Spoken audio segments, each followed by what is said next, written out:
मुझे पहले ये बताया कि 2025 जैसे हमारा गया बहुत फास्ट गया, तो एक सारांश में अगर पूछूं कि 2025 का एक्सपीरियंस कैसा था, तो आप कैसे उसको डिफाइन करेंगे? ये जो साल रहा है वो बहुत बदलावों का साल रहा है। बहुत चीजें जो है बदली भी हैं, बहुत चीजें जो है रिकंस्ट्रक्ट भी हो रही हैं। अगर किसी को ग्रीड है, बहुत चाहते बहुत पैसे इनकम करने के लिए, क्या 2026 उनके लिए है या फिर उनको कुछ और तरीके अपनाना चाहिए? ग्रीड की बात करूं, अगर आप ग्रीड रखते हो और आप कुछ भी हथकंडा अपना करके काम करना चाहते हो, थोड़ा डाइसी है। सो करियर वाइज आपको कैसा लग रहा है 2026 होगा? करियर वाइज देखिए, डिपेंड करता है राशियों के ऊपर, मूलांक के ऊपर, कि क्या मूलांक है आपका और क्या आपकी राशि है। तो क्या 2026 हमारे लिए एक्चुअली में सेफ है? नमस्ते दोस्तों, welcome back to another powerful episode of manifest with Vijay. आज हम बात करने वाले हैं ऐसे टॉपिक पर जिससे हर इंसान किसी न किसी लेवल पर कनेक्ट करता है, एस्ट्रोलॉजी, न्यूमरोलॉजी और वास्तु। 2025 अपने आखिरी फेज में है और हम सबके दिमाग में एक है सवाल, क्या 2026 कैसा होगा? क्या नए साल में ग्रोथ, चैलेंज या कोई कार्मिक टर्निंग पॉइंट हमारे लिए लिखा है? इस बात को समझने के लिए हमारे साथ स्टूडियो में एक स्पेशल गेस्ट है, रिनाउंड एस्ट्रोलॉजर, न्यूमरोलॉजिस्ट और vastu expert doctor Surbhi Bhatnagar with 20 years of experience in occult science and founder of blessing astrology. आज हम मिलकर डिकोड करेंगे 2025 का कॉस्मिक समरी, 2026 के प्लैनेटरी ट्रांजिशंस, न्यूमरोलॉजी के प्रेडिक्शंस और कुछ वास्तु टिप्स जो आपके ईयर को पॉजिटिव बना सकते हैं। So let's welcome Dr. Surabhi Bhatnagar. Welcome Dr. Surabhi at Manifest with Vijay. Ma'am, अभी 2025 जाने वाला है, 2026 आने वाला है, तो अभी बहुत सारे पॉडकास्ट में ये भी डिस्कशन हो रहा है कि 2026 में सन का ईयर है, आगमन है एंड ये जैसे था मंगल की जा रहे हैं, तो एनर्जी था, अब एनर्जी के ऊपर और ज्यादा फायर आने वाला है। शिफ्ट। तो मुझे पहले ये बताया कि 2025 जैसे हमारा गया बहुत फास्ट गया, तो एक सारांश में अगर पूछूं कि 2025 का एक्सपीरियंस कैसा था, बोथ एस्ट्रोलॉजिकली न्यूमरोलॉजिकली, तो आप कैसे उसको डिफाइन करेंगे? देखिए 2025 जब हमने न्यूमरोलॉजिकली बहुत सब, जैसे हमने बोला कि टोटल में निकलता है 9, तो 9 जो है वो मंगल का नंबर है। एंड मंगल का मतलब है कि बहुत ज़्यादा उसके अंदर एनर्जी है, बिकॉज मंगल को हम लोग एनर्जी से डिफाइन करते हैं। हम लोग जैसे उनके जो डीटी हैं वो है हनुमान जी, उनको भी हम मंगल से डिफाइन, उनको भी हम एनर्जी से डिफाइन करते हैं। कलर है वो भी रेड है, राइट। और जो अगर हम उसको देखें तो उनका जो सिंबल है दैट इज ऑल्सो ट्रायंगल, और ट्रायंगल जो है वो भी एक तरह से अग्नि को रिप्रेजेंट करता है। तो ये जो साल था वो एनर्जी को रिप्रेजेंट करने वाला साल था, हाई एनर्जी। क्योंकि जब हम लोग 1 to 9 लेते हैं तो 9 नंबर जो है वो एक तरह से साइकिल का एंड है, ठीक है।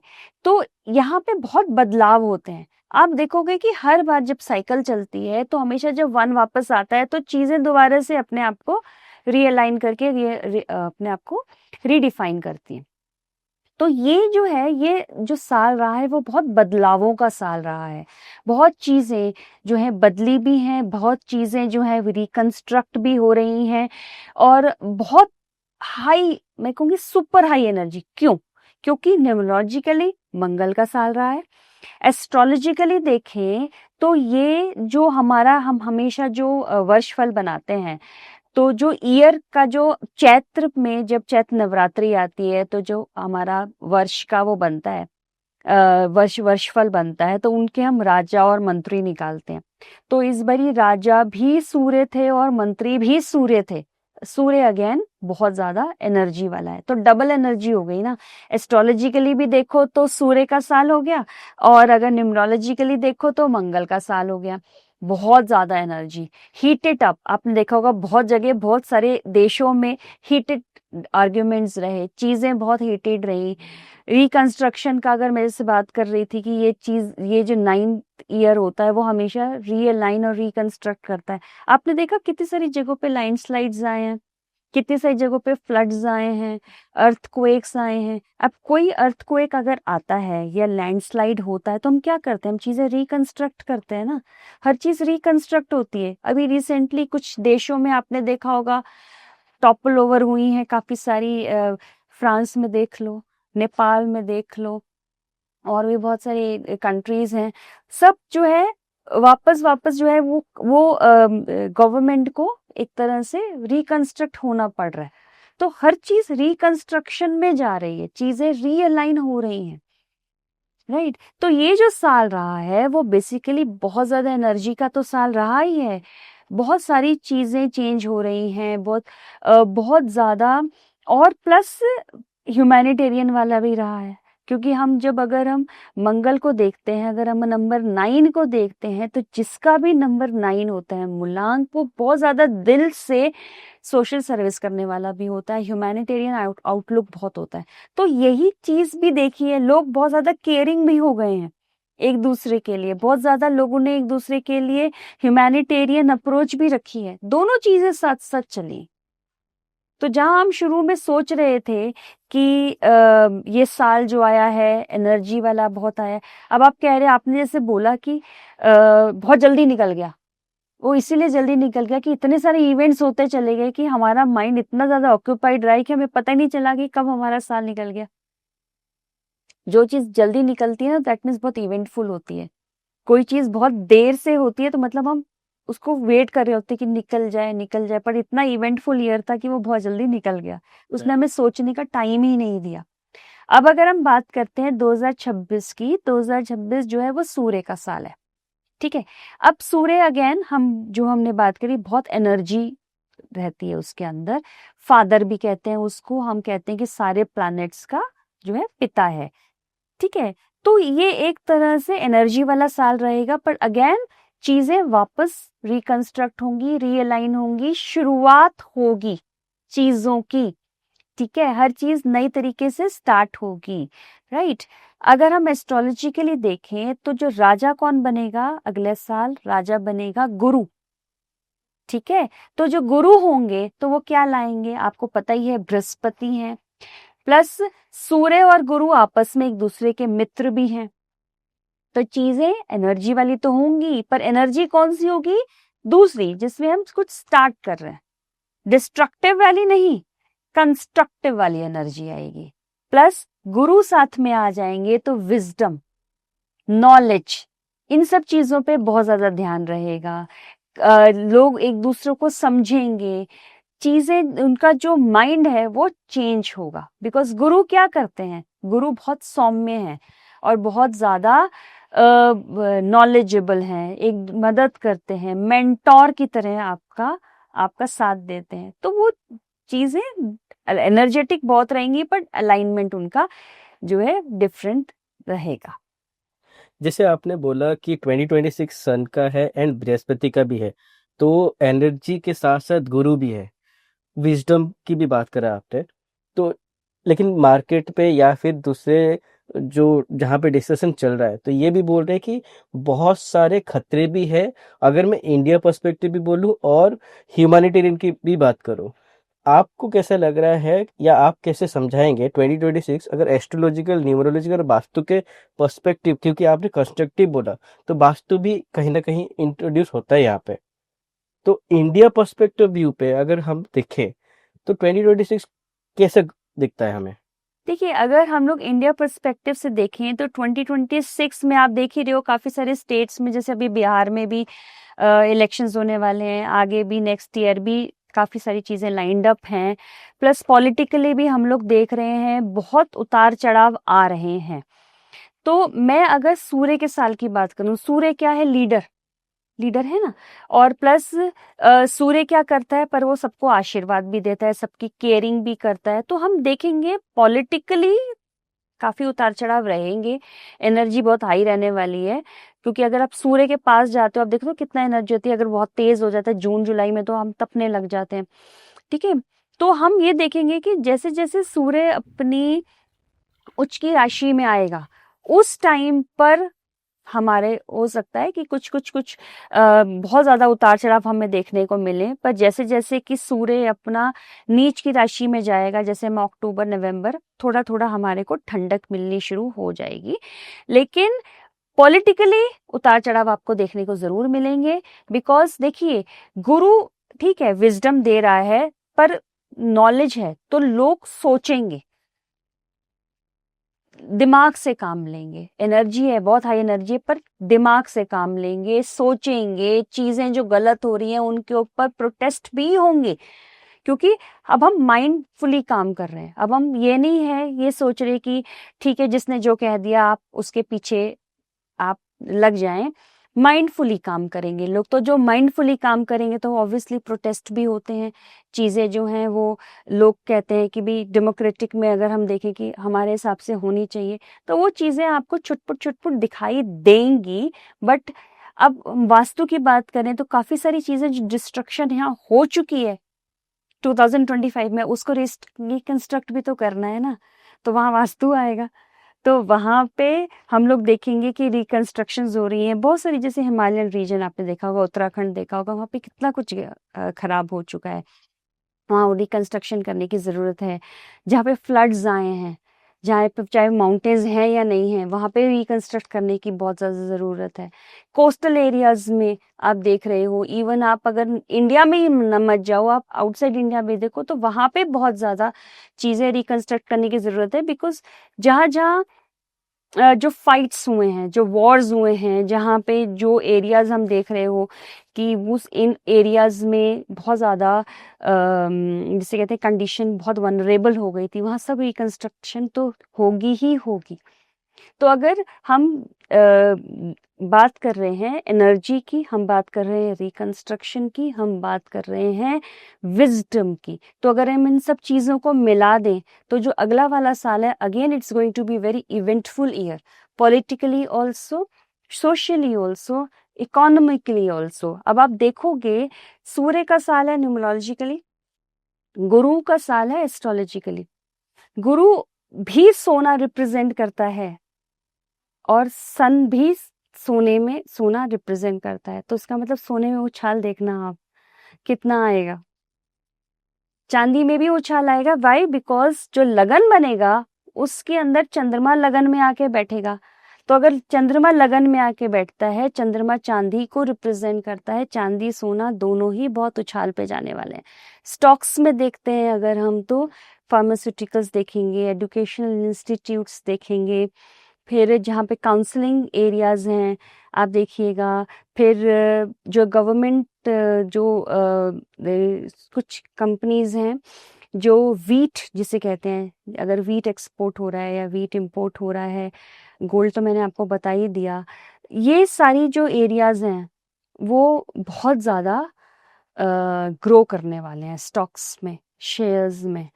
तो मैं ये नहीं कह रही हूँ कि आई डू नॉट, मैं कभी भी किसी को ये नहीं बोलती कि इसमें शेयर में इन्वेस्ट करो नहीं करो, बिकॉज अगेन वो ट्रेडिंग होता है और वो मैं कभी किसी को सपोर्ट नहीं करती हूँ, बिकॉज बहुत चीज़ें होती हैं ट्रेडिंग के अंदर। बट ये मेरा रिसर्च है और ये मैं आपको बता रही हूँ कि ये होने वाला है। तो next again this year is going to be a very eventful year. आपने अभी एनर्जी जैसे हम लोग डिस्कशन कर रहे थे, तो अगर एनर्जी और लोग दिमाग से सोचते हैं, जैसे इंडिया की चारों तरफ अगर देखें तो बहुत ज़्यादा पेन पॉइंट्स है, क्योंकि उतार चढ़ाव जियोपॉलिटिकल तो है ही है, उसके साथ साथ हमारा बाउंड्रीज में भी बहुत ज़्यादा क्लासेस हो रहे हैं। तो क्या 2026 हमारे लिए एक्चुअली में सेफ है? अगर मैं उसकी बात करूँ, सेफ रहने की बात करूँ, तो ऐसा कोई प्रॉब्लम होगी नहीं कि मैं किसी को ये नहीं डरा सकती, ना ये मैं ये बोलूँगी कि वॉर शुरू हो जाएगा, ये हो जाएगा, वो नो। देखिए, अगर मैं कह रही हूँ कि मैं दिमाग से काम ले रही हूँ या मैं विज़डम के साथ चल रही हूँ, तो विज़डम ये भी तो कहता है कि झगड़ा नहीं करना, लड़ाई नहीं लड़नी। अगर कोई चीज़ शांति के साथ अगर हम लोग सुलझा सकते हैं, वो ज़्यादा अच्छा है ना। बिकॉज़ अल्टीमेटली वॉर क्या है? वॉर से डिस्ट्रक्शन किसकी होती है? रिसोर्सेज खराब होते हैं, चाहे वो ह्यूमन रिसोर्स हो, चाहे वो इकोनॉमिक रिसोर्स हो, चाहे वो लैंड रिसोर्स हो। तो अगर हम बोल रहे हैं कि गुरु का साल है, तो बहुत सारी चीजें अगर पनप रही हैं तो उनको अवॉइड भी किया जाएगा।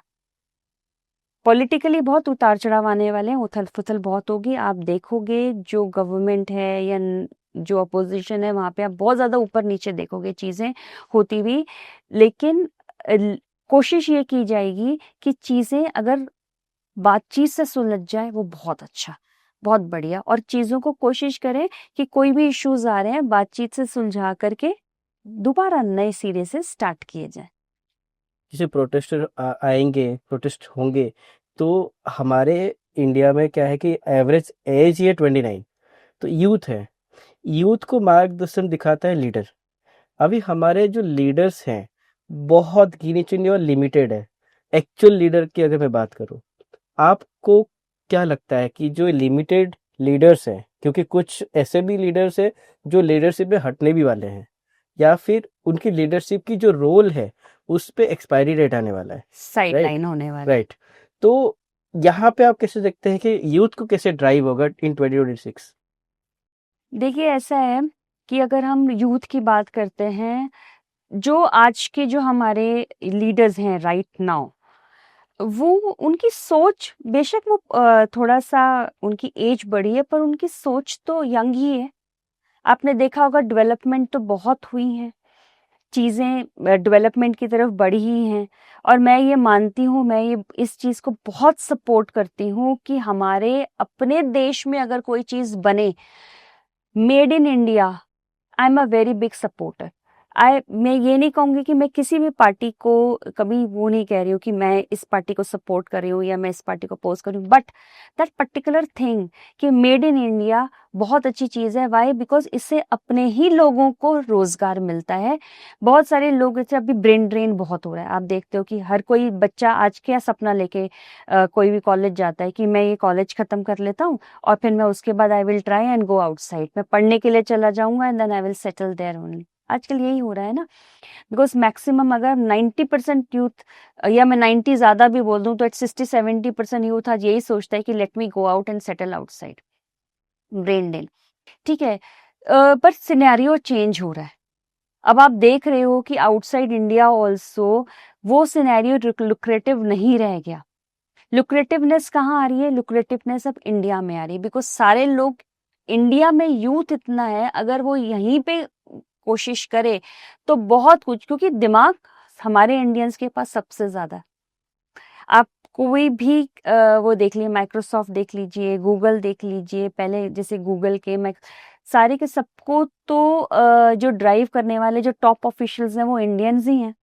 मे बी वो सेटल्ड है, वहाँ पे दिमाग तो इंडियंस का ही चल रहा है।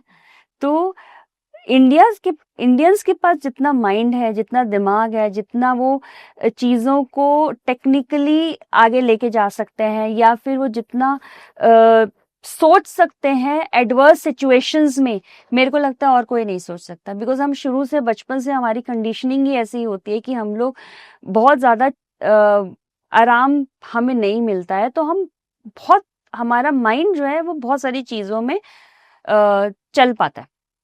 तो हमारा जो अगर हम बात करते हैं, हम यूथ की बात करते हैं कि उसको ड्राइव कौन, coming back to the same question कि उसको ड्राइव कौन करेगा, कैसे देखिए हमारा जो यूथ है ना वो सेल्फ ड्रिवन है। जैसे कि हम बात कर रहे हैं कि गुरु का साल है तो विजडम का साल है, तो गुरु ऐसा नहीं होने देगा कि यूथ पे से ही कुछ हट जाए। विजडम तो फिर यूथ में भी आएगा, बिकॉज राइट। तो सेल्फ ड्रिवन है, सेल्फ मोटिवेटेड रहेंगे। और हमारे जो लीडर्स हैं, यस यू आर राइट कि एक्सपायरी हो रही है, या मतलब they are about to leave the politics, पर माइंड तो फिर भी at the back of the political party वो चलाएंगे, ठीक है। और उनका भी एक विजन है, एक विजन लेके चल रहे हैं कि एक टाइम तक आकर के हमें अपने देश को एक मुकाम पे लेकर जाना है। नए लोग आएंगे बिल्कुल, और नए चीज़ें आएंगी, लोग भी नए आएंगे, न्यू पॉलिटिकल लीडर्स भी आने वाले हैं, वो ड्राइव भी करेंगे, थोड़े यंग एज के होंगे, यूथ को ड्राइव करेंगे। बट जो हमारा यूथ है, मैं ऐसा सोचती हूँ, मैं ऐसा मानती हूँ कि इतना ज़्यादा बाकी कंट्रीज में जो हमने देखा है, मुझे नहीं लगता है कि हमारी इंडियन यूथ के अंदर इतनी इमेच्योरिटी है कि वो किसी के भी कुछ भी कहने से हिल जाए। बट यहाँ पे एक चीज भी आता है, जैसे यूथ होता है तो अगर मैं एज ग्रुप पे भी लेके चलूँ, अगर लेट से 20 से लेके 30 एंड तक भी लूँ, एक 2 डेकेड का एक स्पेक्ट्रम भी लूँ, तो वहाँ पे बहुत बड़ा चीज़ें होते हैं। एक तो मॉनेटरी प्रॉब्लम होता है, दूसरा उनकी रिलेशनशिप प्रॉब्लम होता है, थर्ड उनकी ग्रोथ प्रॉब्लम भी होता है। अगर ये चीज़ अगर देखी जाए, जैसे 2025 इतने फास्ट हुए कि हमने ये भी देखा कि मॉनेटरी इश्यूज भी हुए और रिलेशनशिप इश्यूज तो हुए ही थे, बहुत सारे डिवोर्स केसेस हमें देखना मिला 2025 में। तो क्योंकि उस वो कट हुआ ना, चीजें करेक्ट, जो है ना, हाँ जैसे आप हमने बोल क्या रहे थे, बात हुई थी कि कोई चीज जो है ये लास्ट साल जो है वो चीजों को वापस वापस बनाता है, साइकिल कंप्लीट करके दूसरी साइकिल स्टार्ट होती है। करेक्ट, बट क्या 2026 में सेम चीज कैरी ऑन है या फिर 2026 में कुछ नया पर्सपेक्टिव भी आ रहा है? कैरी ऑन नहीं हो सकती है, बिकॉज हर चीज देखो, हर प्लैनेट अपना एक प्रभाव छोड़ता है और प्रभाव लाता है, ठीक है। कुछ चीजें ऑलरेडी, जैसे सपोज करो अगर मैंने आज कोई पॉलिसी बनाई है, ये तो नहीं हो सकता कि दिसंबर 31 आ गया वो पॉलिसी कट हो गई, 1 जनवरी से नई पॉलिसी स्टार्ट हो गई। तो चीजें जो चलती हैं वो कंटिन्यू करती हैं, पर उनका पर्सपेक्टिव, उनका देखने का तरीका, उनका एग्जीक्यूशन का तरीका चेंज हो जाता है। तो जो नया प्लेनेट आएगा, नया बॉस आएगा, वो अपनी तरह से एग्जीक्यूट करेगा उन चीजों को। तो जो अगर सन आया है तो अब सन बॉस रहेंगे, तो सन उनकी तरफ से एक तरह से अपनी तरह से एग्जीक्यूट करेंगे, पीछे वाली चीजें चलेंगी पर एग्जीक्यूशन उनकी तरह से होगा।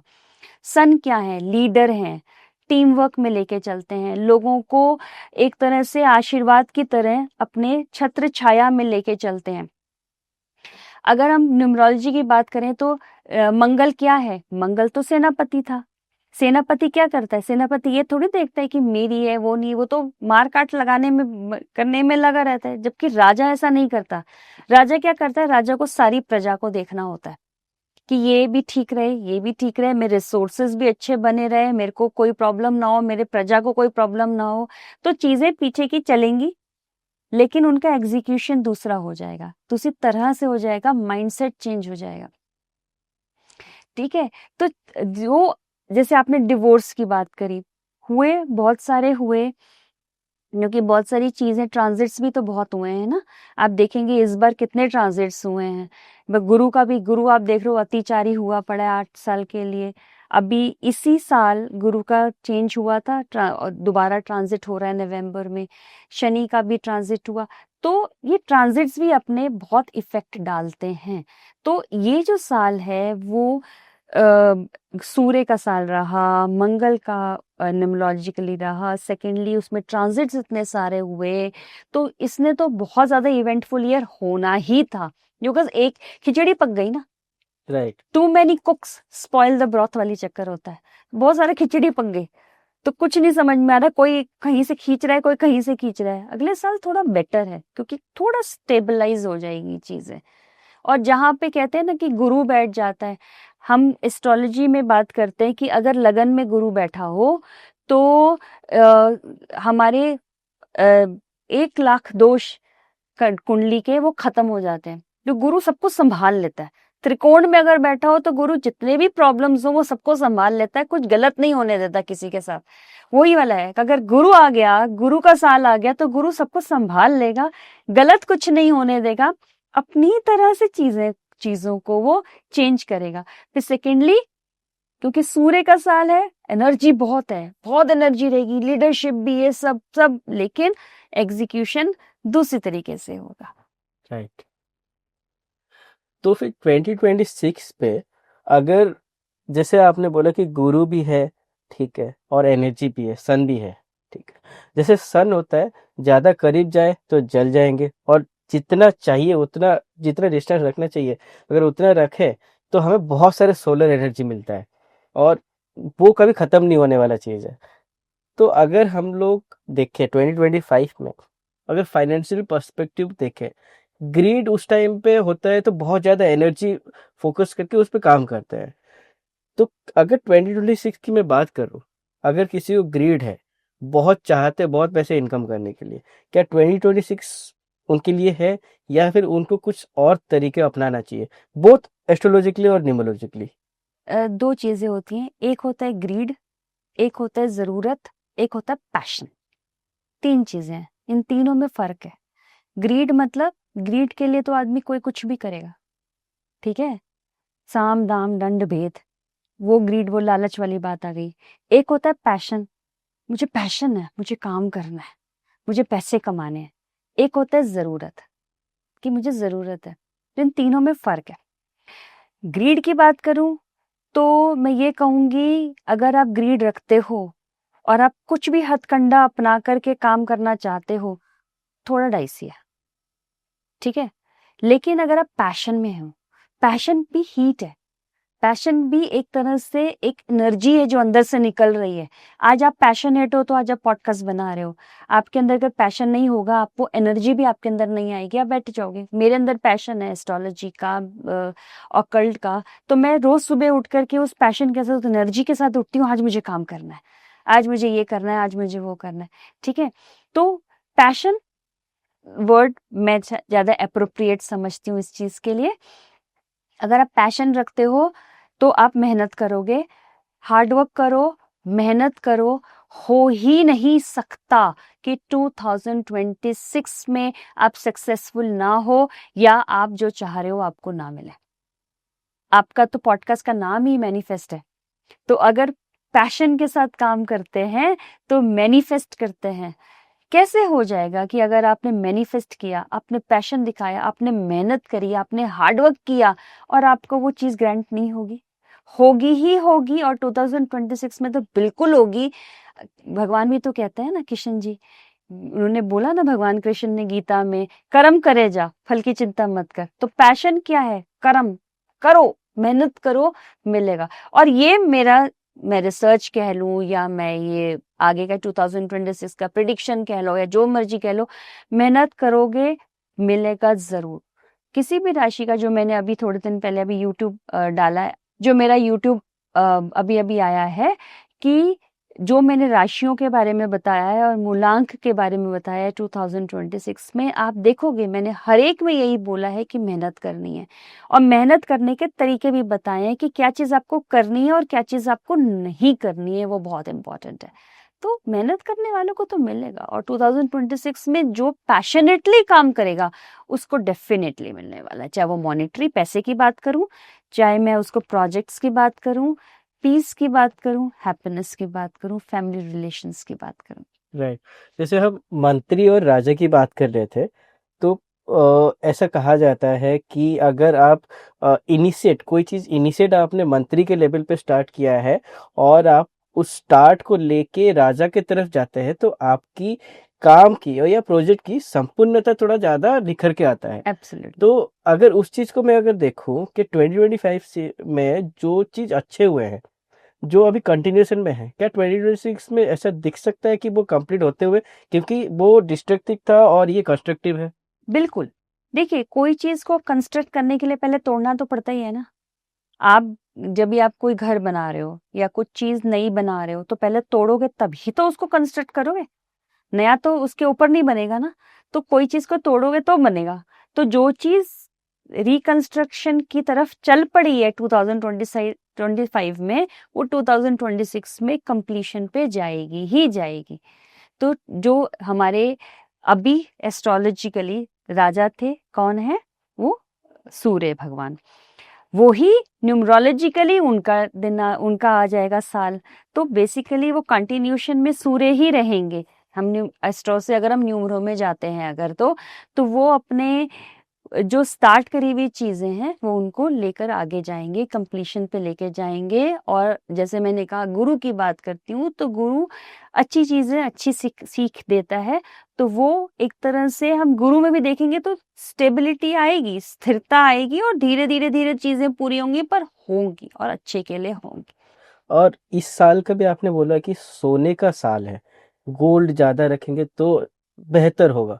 तो जैसे हमारे आरबीआई में भी हमारे जो रिजर्व है, ठीक है, उसमें करीबन 700-800 बिलियन अप्रॉक्सीमेटली यूएस डॉलर है, ठीक है।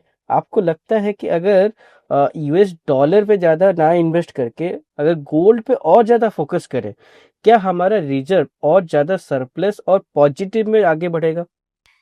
यस। देखिए ऐसा है ना, मैं ये थोड़ा इकोनॉमिक्स की बातें हैं। अब गोल्ड भी कैसे आएगा? गोल्ड तभी आएगा जब आप अपना मनी को आप इन्वेस्ट करते हो। तो ये सारी की सारी जो जीडीपी, इकोनॉमिक्स, ये सारी चीज़ें बहुत ज़्यादा इंटरकनेक्टेड होती हैं। हम लोग अपना डॉलर्स इन्वेस्ट करेंगे तो ही हम गोल्ड बाय करेंगे। तो ये सारी चीज़ें जो है उससे जाती हैं। पर येस, अगर हम उनको इन्वेस्ट करके अगर हम गोल्ड पे फोकस करते हैं, तो वहाँ पे ना एक्चुअली ये सब एस्ट्रोलॉजी और ये सब चीज़ें ज़रा कम चलती हैं, इकोनॉमिक्स ज़्यादा चलती है। तो हम तो कह रहे हैं, मैं कह रही हूँ कि अभी गोल्ड बहुत बढ़ेगा। अगर कोई सुन ले तो बहुत अच्छी बात है ये, कि गोल्ड के ऊपर अगर आप इन्वेस्ट करने वाले हो, करोगे, तो गोल्ड तो बढ़ना ही बढ़ना है, वो बहुत ज़्यादा अच्छा हाई जाने वाला है। अभी देखो, मुझे याद है आज से 6 महीना पहले मैंने किसी को ये बोला था कि आप गोल्ड लीजिए, गोल्ड बहुत बढ़ने वाला है। मेरी अभी आई थिंक एक वीडियो भी आई थी स्टॉक्स के ऊपर। उस पे अभी मैंने एक और वीडियो शूट किया, उसमें मैंने गोल्ड के बारे में बताया भी है। तो गोल्ड अभी मैंने 6 महीना पहले एक क्लाइंट को बोला था, मैंने कहा आप गोल्ड खरीद लो, गोल्ड बहुत आगे ऊपर जाने वाला है। तब गोल्ड आई थिंक 90 के आसपास था। एंड ही वाज सेइंग कि नहीं, मैंने कहा आप करके देखिएगा। और चांदी के लिए भी बोला था। तो आज देख लीजिए गोल्ड 6 महीने के अंदर-अंदर एक आई थिंक एक 18, एक 19 ऐसे कुछ हो गया है, एक 20 हो चुका है, एक के तो और बहुत आगे चला गया। कभी सोच सकते थे? हम जब छोटे थे, मुझे याद है तब आई थिंक 4000 का रेट चल रहा था। आज देखिएगा रेट कितना बढ़ गया है। ये तो अभी जाएगा, ये तो अभी और ऊपर जाने वाला है। गोल्ड बहुत ज़्यादा, अगर मैं नहीं भी बोलूँ, अगर मैं वैसे भी बोलूँ, 2 तो कहीं नहीं गया। पार करेगा ही करेगा उसको, बिकॉज़ और चांदी, सिल्वर बहुत ज़्यादा ऊपर जाने वाली है, बिकॉज़ जैसे मैंने आपको बताया कि चंद्रमा उसमें लगन में आएगा, तो चंद्रमा अपने मेटल को नहीं उछालेगा क्या? करेगा ना। तो वो भी, चांदी भी बहुत ऊपर होने वाली है। अभी देखिए ना, अभी पिछले 20 दिन में ही आई थिंक चांदी 20 जिसने खरीदी होगी 20 दिन पहले, आज वो 27-28 हज़ार के प्रॉफिट पे बैठा है। तो ये दोनों मेटल्स बहुत, अगर अभी भी आप ले लेते हो, अगर आप ये भी सोचते हो कि अभी अगर आपने सोचा ये सवा का है, मैं नहीं लेता हूँ, ले लो। मैं तो कहती हूँ ले लो। आगे बहुत ज़्यादा प्रॉफिट होने वाला है और ऊपर जाएगा ही जाएगा, तब आप कहोगे हाँ अच्छा हुआ ले लिया। Right, right. सो करियर वाइज़ आपको कैसा लग रहा है 2026 होगा? करियर वाइज देखिए, डिपेंड करता है राशियों के ऊपर, मूलांक के ऊपर, कि क्या मूलांक है आपका और क्या आपकी राशि है। बिकॉज़ वहाँ पे हम लोग फिर ट्रांजिट्स देखते हैं, वहाँ पे हम लोग फिर उनके एस्पेक्ट्स देखते हैं कि कहाँ पे कौन-सी राशि, प्लैनेट कौन-सा काम कर रहा है। अगर हम इन जनरल बोलें, इन जनरल हम राशियों पे बोल सकते हैं, पर अगर हम इंडिविजुअली बोलें तो फिर हम हर एक की, हमें हॉरोस्कोप देखना पड़ता है कि इस हॉरोस्कोप कैसे काम कर रहा है। पर अगर इन जनरल की बात करूँ तो कुछ-कुछ राशियाँ ऐसी हैं जहाँ पे अच्छा उनको प्रोग्रेस मिलने वाला है। कुछ राशियाँ ऐसी होंगी जहाँ स्टेबल रहेंगी, बट उनको थोड़ा सजग रहना की ज़रूरत पड़ेगी। कुछ राशियाँ ऐसी हैं जो इमोशनल बहुत ज़्यादा होंगी, उन्हें अपने इमोशंस पे बहुत ध्यान लगाना पड़ेगा। और 1-2 राशियाँ ऐसी भी हैं जिनको बहुत ज़्यादा अपने वर्क करना पड़ेगा। तो डिपेंड करता है कि आप किस राशि को बिलॉन्ग करते हो या आपका मूलांक कौन-सा है। देन वी कैन से कि यस, ये आपका करियर कैसा आने वाला है। बट अगर हम खाली प्योरली सूर्य की बात करें, हम प्योरली जुपिटर की बात करें, गुरु की बात करें, तो करियर के हिसाब से तेजी थोड़ा बहुत हम देखेंगे कि यस, चेंजेस आ रहे हैं। जहाँ पे अनएम्प्लॉयमेंट थी, जहाँ पे हमें लग रहा है कि भी बेरोज़गारी अगर ज़्यादा बढ़ गई है, तो वहाँ पे थोड़ा रिलीफ मिलेगा 2026 में। न्यू अपॉर्च्युनिटीज़ आएँगी, नौकरियाँ बढ़ेंगी, क्रिएट होंगी, अपॉर्च्युनिटीज़ क्रिएट होंगी, लोग क्रिएट करेंगे। बहुत सारे स्टार्टअप्स आप देखेंगे इस साल स्टार्टअप्स बहुत ज़्यादा आने वाले हैं और बहुत क्रिएटिव स्टार्टअप्स आएंगे, इनोवेटिव आएंगे। तो जब इनोवेटिव स्टार्टअप्स आएंगे तो ऑब्वियसली वो क्रिएट करेंगे अपॉर्चुनिटीज लोगों के लिए। अगर हम जैसे अब राशियों की बात कर रहे हैं तो मैं आपको एक एक दो दो बात बता देती हूँ राशियों के बारे में, कि अगर कोई हमारे दर्शक जैसे राशियों को मान रहे हैं, तो जैसे कि अगर हम पहली राशि की बात करें, मेष राशि। मेष राशि वालों के लिए जो ये साल है वो एनर्जी वाला रहेगा। उनको नई चीज़ें, अपॉर्चुनिटीज़ आने वाली हैं, उनमें एनर्जी बहुत रहेगी। बिकॉज जो मेष राशि है वो सूर्य की उच्च राशि है, तो सूर्य के उच्च के फल मिलेंगे। लीडरशिप आप देखोगे, उनको लीडरशिप रोल्स मिल रहे हैं। बहुत बस ध्यान क्या देना है, चीज़ें बहुत ज़्यादा इम्पल्सिवली नहीं करनी है। बिकॉज कोई भी चीज़ की अति अच्छी नहीं होती है। बहुत ज़्यादा एनर्जी, बहुत ज़्यादा उसमें क्या होता है, कई बार चीज़ें जो हैं नेगेटिवली बिहेव करती हुई, क्योंकि ईगो बहुत आ जाता है उसके अंदर। जो हमारा राजा है वो ईगोइस्टिक भी तो बहुत होता है ना, ठीक है। तो चीज़ें इम्पल्सिवली मत करो बहुत ज़्यादा, और सोच समझ के करो, ये बहुत इम्पोर्टेंट है। जैसे अगर हम काम देखें, अगर मेष राशि वालों के लिए वीट का काम बहुत अच्छा है। देन कोई भी हाई एनर्जी काम जो होता है, आप काउंसलिंग भी कर सकते हैं, आप बीइंग अ टीचर भी बन सकते हैं, मैनेजमेंट में आप बहुत अच्छे से जा सकते हो। गवर्नमेंट में अगर ट्राई कर रहे हो तो गवर्नमेंट में भी जॉब मिलने के बहुत अच्छे चांसेस हैं। अगर गवर्नमेंट के साथ कोई काम कर रहे हो, जैसे टेंडर का है या कुछ है, तो भी बहुत अच्छा साल है। बट इम्पल्सिवनेस को थोड़ा सा कंट्रोल करने की ज़रूरत पड़ेगी। अगर हम टॉरस की बात करते हैं, हम वृषभ राशि की बात करते हैं, तो ये साल पैसा अर्जित करने का है। काम करो, मेहनत करो, स्टेबिलिटी आएगी। जैसे कि हमारे वृषभ राशि के जो लोग होते हैं डिटरमिन्ड बहुत होते हैं, साथ साथ में फोकस होते हैं। तो ये उनके लिए साल ऐसा है कि अगर आप मेहनत करोगे तो आपको बहुत ज़्यादा जो है पैसा आने की बहुत ज़्यादा चांसेस हैं। ये जो राशि है वो चंद्रमा की उच्च राशि भी होती है, ठीक है। तो इसके अंदर आप, क्योंकि चंद्रमा लगन में बैठा हुआ है, चंद्रमा पैसे का भी कारक होता है, चंद्रमा ट्रैवल का भी है। तो ट्रैवलिंग तो हो सकता है आप करें, ज़्यादा करें, बाहर भी जा सकते हैं इंडिया के, ट्रैवल आपका ज़्यादा होगा, लिक्विडिटी अच्छी बन जाएगी। इमोशंस बहुत ज़्यादा ऊपर नीचे होंगे, वो ध्यान रखने की ज़रूरत है कि अपने इमोशंस पे काम करना, ये ना हो कि इमोशंस में बह जाओ। थर्ड जो है, हम बात करते हैं अगर इसकी मिथुन राशि की, क्रिएटिव एबिलिटीज बहुत ज़्यादा आगे आएंगी। अगर आप राइटर हैं, अगर आप बोलते हैं, कम्युनिकेशन आपका अच्छा है, आप पब्लिक स्पीकर हैं, क्रिएटिवली आप कोई भी काम करते हो, तो वो चीज़ बहुत अच्छी रहेगी। अगर आप नहीं भी करते हो तो अपने काम में क्रिएटिविटी लाओ, वो इम्पॉर्टेंट है, बहुत अच्छा रहेगा। बस बोलना सोच समझ के, क्योंकि काम जो है बोलने का है आपका, क्रिएटिव या कुछ भी हो वो बोलते हैं। तो अगर बोलने का काम है, सोच समझ के बोलना बहुत इम्पोर्टेंट है। तो जर्नलिज्म का काम हो गया, राइटिंग का काम हो गया, एनीथिंग, राइटिंग, जो भी आप अगर बुक्स लिख रहे हैं या आप एक्टिंग कर रहे हैं, एनीथिंग, वो चीज़ें जो हैं, ये प्रोफेशन अच्छे रहेंगे। फिर हम बात करते हैं कर्क राशि। कर्क राशि अगेन, क्योंकि चंद्रमा लगन में रहेगा, कर्क राशि चंद्रमा की स्वयं की राशि है। कर्क राशि वालों के लिए भी ये साल बहुत अच्छा है, financially also and work wise also. Again because कर्क राशि वाले बहुत केयरिंग होते हैं। बस ये ध्यान जरूर रखना कि कोई आपका फायदा ना उठाए। इतना भी केयर नहीं करना है कि थोड़ा प्रैक्टिकल होने की कोशिश करो, बिकॉज कर्क राशि वाले थोड़े प्रैक्टिकल कम होते हैं, पिघल बहुत जल्दी जाते हैं। लेकिन हाँ, पैसा आएगा, काम भी अच्छा होगा और एक्यूमुलेशन भी करोगे पैसे की, ठीक है। अब हम आते हैं सिंह राशि पे, लियो। लियो राशि वालों के लिए साल बहुत अच्छा है, सन का ही साल है। फिर रिकॉग्निशन मिलेगी, लीडरशिप रोल मिलेगा, गोल्ड या गोल्ड के जैसे जो भी है, जैसे वीट भी हो गया, कनक जिसे कहते हैं ना, कनक तो हम गोल्ड को भी कहते हैं, कनक हम वीट को भी कहते हैं, ठीक है।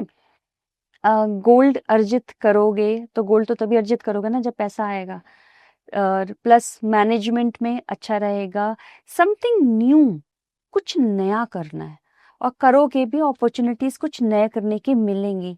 अगेन बहुत एनर्जी रहेगी। ध्यान रखने की बात है, इस हाई एनर्जी में किसी के लिए कुछ गलत नहीं करना है।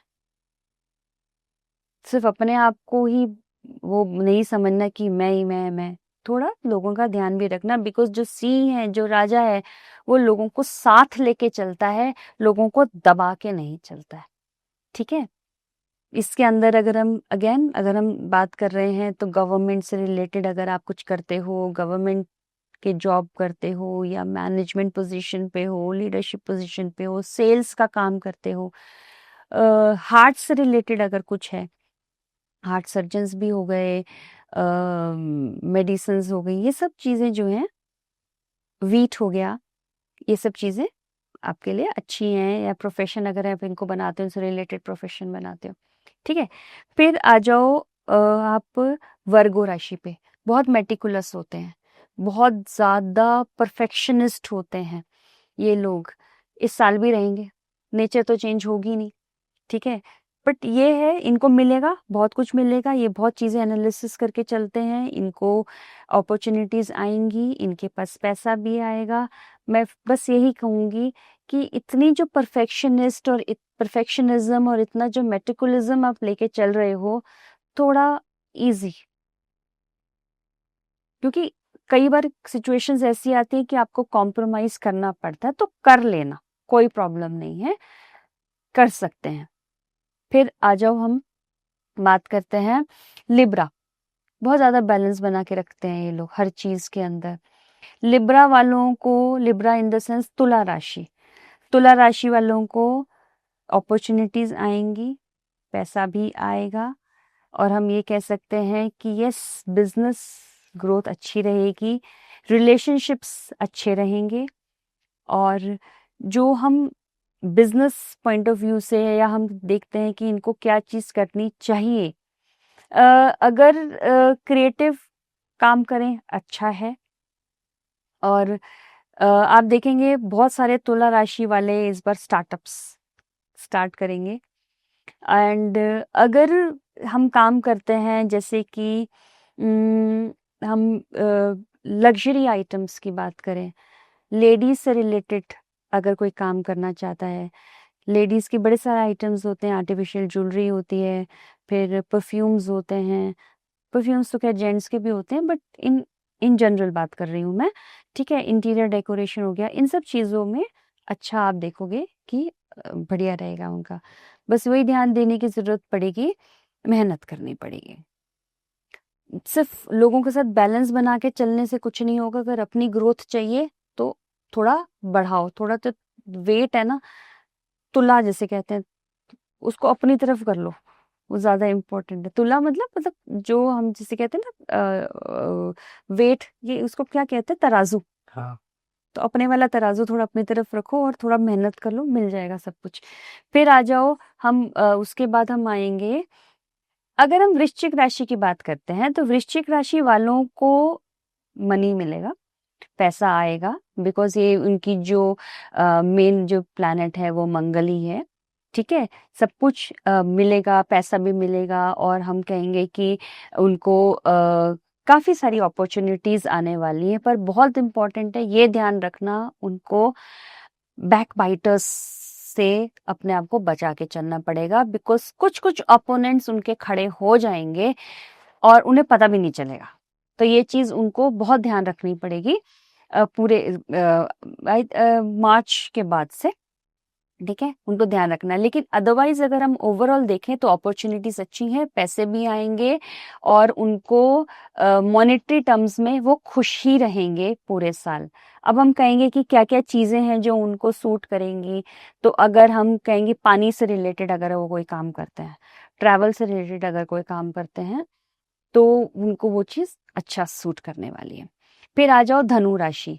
धनु राशि वैसे भी गुरु की राशि है, धनु राशि के लिए साल बहुत ज़्यादा अच्छा रहने वाला है, मॉनेटरी टर्म्स में भी, पर्सनल भी, सेविंग्स में भी,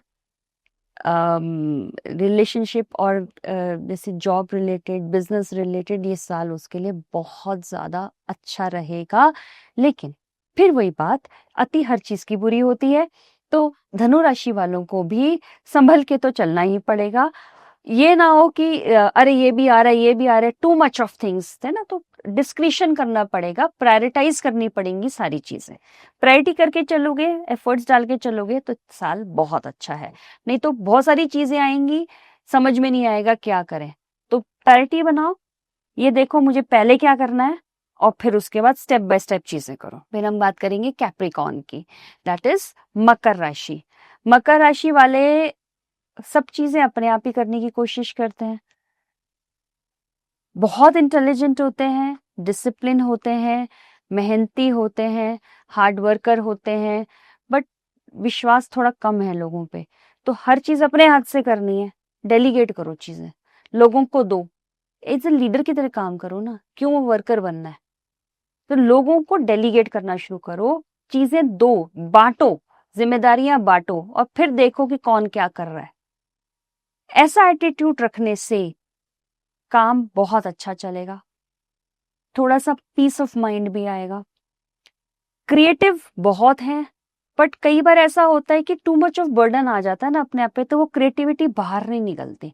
तो थोड़ा बर्डन ईज करोगे तो क्रिएटिविटी भी बाहर निकलेगी, और जब क्रिएटिविटी बाहर होगी तो ऑटोमेटिकली काम तो अच्छा होगा ही होगा, पैसा भी जरूर आएगा, दिमाग चलेगा कि पैसा कहाँ से लाना है, राइट। फिर आ जाओ कुंभ राशि पे, वेरी इंटेलिजेंट पीपल, बहुत समझदार हैं, बहुत इंटेलिजेंट हैं, कुरेदने की आदत बहुत है, मुझे सब कुछ पता होना चाहिए, क्या करना है सब कुछ पता करके। थोड़ा अपना सीमित करो, अपने आप को थोड़ा लिमिटेड रखो, अपने पे ज्यादा ध्यान लगाओ, अपनी फैमिली पे ज्यादा ध्यान लगाओ, अपने काम पे ज्यादा ध्यान लगाओ। हर चीज जाननी जरूरी नहीं है, क्योंकि उससे फोकस खत्म होता है। फोकस करने की जरूरत है, पैसा आएगा, मनी भी आएगा, अपॉर्चुनिटी भी आएगी, थोड़ा एटीट्यूड चेंज करना पड़ेगा। तो ये साल बहुत अच्छा रहेगा, ठीक है। फिर आ जाओ, लास्ट आ गया आपका मीन राशि। मीन राशि वाले अगर एजुकेशनल काम करते हैं, काउंसलिंग का काम करते हैं, लोगों की हेल्प करने का काम करते हैं, वो उनके लिए बहुत बहुत ज़्यादा फायदेमंद रहेगा। इमोशनल बहुत हो जाएंगे, रिलेशनशिप्स इनके बहुत अच्छे रहेंगे, टचवुड। हम देखेंगे कि इनका जो माइंड है वो सडनली अपने अंदर चेंज देखेंगे कि बहुत ज़्यादा आइडियाज आने शुरू हो गए हैं इनके अंदर, वो आइडियाज को एग्जीक्यूट भी कर पाएंगे। क्यों क्यों क्योंकि चीजें जो ना, आप देखोगे सेटल होने शुरू हो गई, उनको लगेगा हाँ सब कुछ आराम से हो रहा है, और उनके लिए होगा भी सब कुछ आराम से, चीजें आएंगी भी, होंगी भी, सब कुछ अच्छा होगा। पर अपने आप को जब हो रही है ना चीजें, होने दो, एकदम अफरा तफरी एग्रेसिवनेस दिखाने की कोई जरूरत नहीं है, चीजों को अपने पेस पे होने दो। और साथ साथ में जैसे कहते हैं ना, फ्लो विद द टाइम, ऐसे फ्लो करो टाइम के साथ, पैशन के साथ, चीजों को होने दो। मैम फिर न्यूमरोलॉजिकली 2026 में किसको क्या करना चाहिए जिसमें उनका फायदा हो? ठीक है, देखिए अब हम न्यूमरोलॉजी की नहीं बात करते हैं, मूलांक होते हैं 1 से 9। अब जब हम बात करेंगे, हम इन जनरल बात करेंगे, ये मूलांक वाले भी देख सकते हैं, ये लाइफ पाथ नंबर वाले भी देख सकते हैं। मूलांक मतलब जो आपका डेट ऑफ बर्थ है, सपोज करो आपका डेट ऑफ बर्थ है 5, तो 5 आपका मूलांक हो गया। ये आपका डेट ऑफ बर्थ है 14, तो 14 आपका, तो 1 + 4 5 हो गया। या फिर आपका वो है 23, तो 5 अगेन आपका मूलांक हो गया। तो मतलब इस तरह से आप मूलांक लो। एक होता है लाइफ पाथ नंबर, मतलब आपका टोटल मिला के कितना आ रहा, ठीक है। तो वो भी इसको देख सकते। अगर पहला है मतलब नंबर 1 वाले लोग, हम देखेंगे कि अगेन क्योंकि सूर्य को बिलोंग करते हैं, लीडरशिप पोजीशन अच्छी आएगी, पैसा अच्छा आएगा, मनी आएगा, ईगो से बचने की बहुत ज्यादा जरूरत पड़ेगी, और टू मच ऑफ एनर्जी तो रहेगी, पर थोड़ा बहुत आलस भी आ सकता है, बिकॉज राजा है ना, तो राजा कई बार आलस भी कर जाता है कि ठीक है दूसरे काम कर लेंगे। ऐसा बिल्कुल नहीं करना। जो चीज स्टार्ट करी है उसको फिनिश करने के लिए आप तत्पर रहना, बीच में चीजें मत छोड़ना। ठीक है, तो ये साल आपके लिए बहुत अच्छा जाने वाला है। आप देखोगे जो मिड ईयर है वो और भी बहुत अच्छी अपॉर्चुनिटीज आपके लिए लेकर आएगा। अगर हम सेकंड की बात करें, नंबर 2 की बात है, तो नंबर 2 वाले लोग, उनको रिलेशनशिप्स उनके अच्छे रहेंगे। मनी वाइज अगर देखें, मॉनेटरी वाइज, यस, पैसा उनको भी आने वाला है, जॉब अपॉर्चुनिटीज उनको भी आने वाली हैं। इमोशनल बहुत हो जाएंगे वो, क्योंकि नंबर 2 वैसे ही बहुत इमोशनल होता है। ये साल उनके लिए बहुत इमोशनल निकल जाएगा, तो ये ध्यान रखने की जरूरत होगी। बहुत ज्यादा इमोशनल होने की जरूरत नहीं है, थोड़ा अपने आप को कंट्रोल करके रखो, प्रैक्टिकल हो जाओ। नंबर 3 वाले विजडम का होता है, विजडम बहुत है, नॉलेज एनहांस करेंगे, स्किल्स एनहांस करने का साल है। अपने विजडम के साथ, अपने नॉलेज के साथ, अपने माइंड एप्लीकेशन के साथ बहुत कुछ नया कर जाएंगे, या फिर जो ऑलरेडी एग्जिस्टिंग है उसके अंदर कुछ नया इनोवेशन लेकर आएंगे। थोड़ा सा अपनी लैंग्वेज पे, अपने वर्ड्स के ऊपर ध्यान देना पड़ेगा कि कुछ ऐसा नहीं बोलना किसी को अपने उसमें ईगो में आके कि मुझे तो बहुत कुछ आता है, कि जो दूसरा हर्ट हो जाए। नंबर 4 की बात करें, हार्डवर्क है, एफर्ट्स अच्छे हैं, एफर्ट्स करने से पैसा आएगा, हार्डवर्क करने से पैसा आएगा। डिसिप्लिन की बहुत ज़्यादा ज़रूरत पड़ेगी इस साल, डिसिप्लिन बनाना पड़ेगा, अपने आप को रूटीन में लाना पड़ेगा। एक्सरसाइज बहुत इम्पॉर्टेंट है।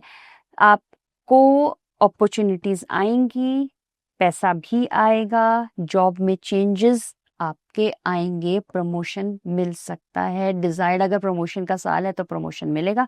मैं ये नहीं कहूंगी कि out of the turn promotion मिल जाएगा, बट यस, अगर प्रमोशन का साल है तो प्रमोशन मिलेगा। अगर प्रमोशन नहीं है तो कहीं ना कहीं कुछ ना कुछ इंक्रीमेंट या कुछ चेंजेस आपको अच्छे दिखेंगे। अब हम बात करते हैं अगर 5 नंबर की, तो 5 नंबर वाले जो है उनकी कम्युनिकेशन से रिलेटेड अगर कोई काम करते हैं तो वो बहुत अच्छा चलेगा। उनको वो बैलेंस बना पाएंगे अपने पर्सनल और प्रोफेशनल दोनों रिलेशंस में। सेकेंडली, वो अगर कुछ फाइनेंस रिलेटेड काम करते हैं वो बहुत अच्छा रहेगा। अगर वो पेड़ पौधों से रिलेटेड कोई काम करते हैं तो वो बहुत अच्छा रहेगा। मनी आएगा, पैसा आएगा। जब जब भी आप देखोगे कि बुध आपका अच्छे एस्पेक्ट्स में है, तो पैसा, मनी अपने आप फ्लो करेगा। तो बहुत बस एक चीज पे ध्यान रखना है कि थोड़ा अपना जो लैंग्वेज है, लैंग्वेज पे थोड़ा सा कंट्रोल करके चलना पड़ेगा। कभी किसी के लिए गलत नहीं बोलना, कभी किसी के लिए उल्टा नहीं बोलना, सबको साथ लेके चलो। फिर आ जाओ, हम बात करेंगे 6 नंबर की।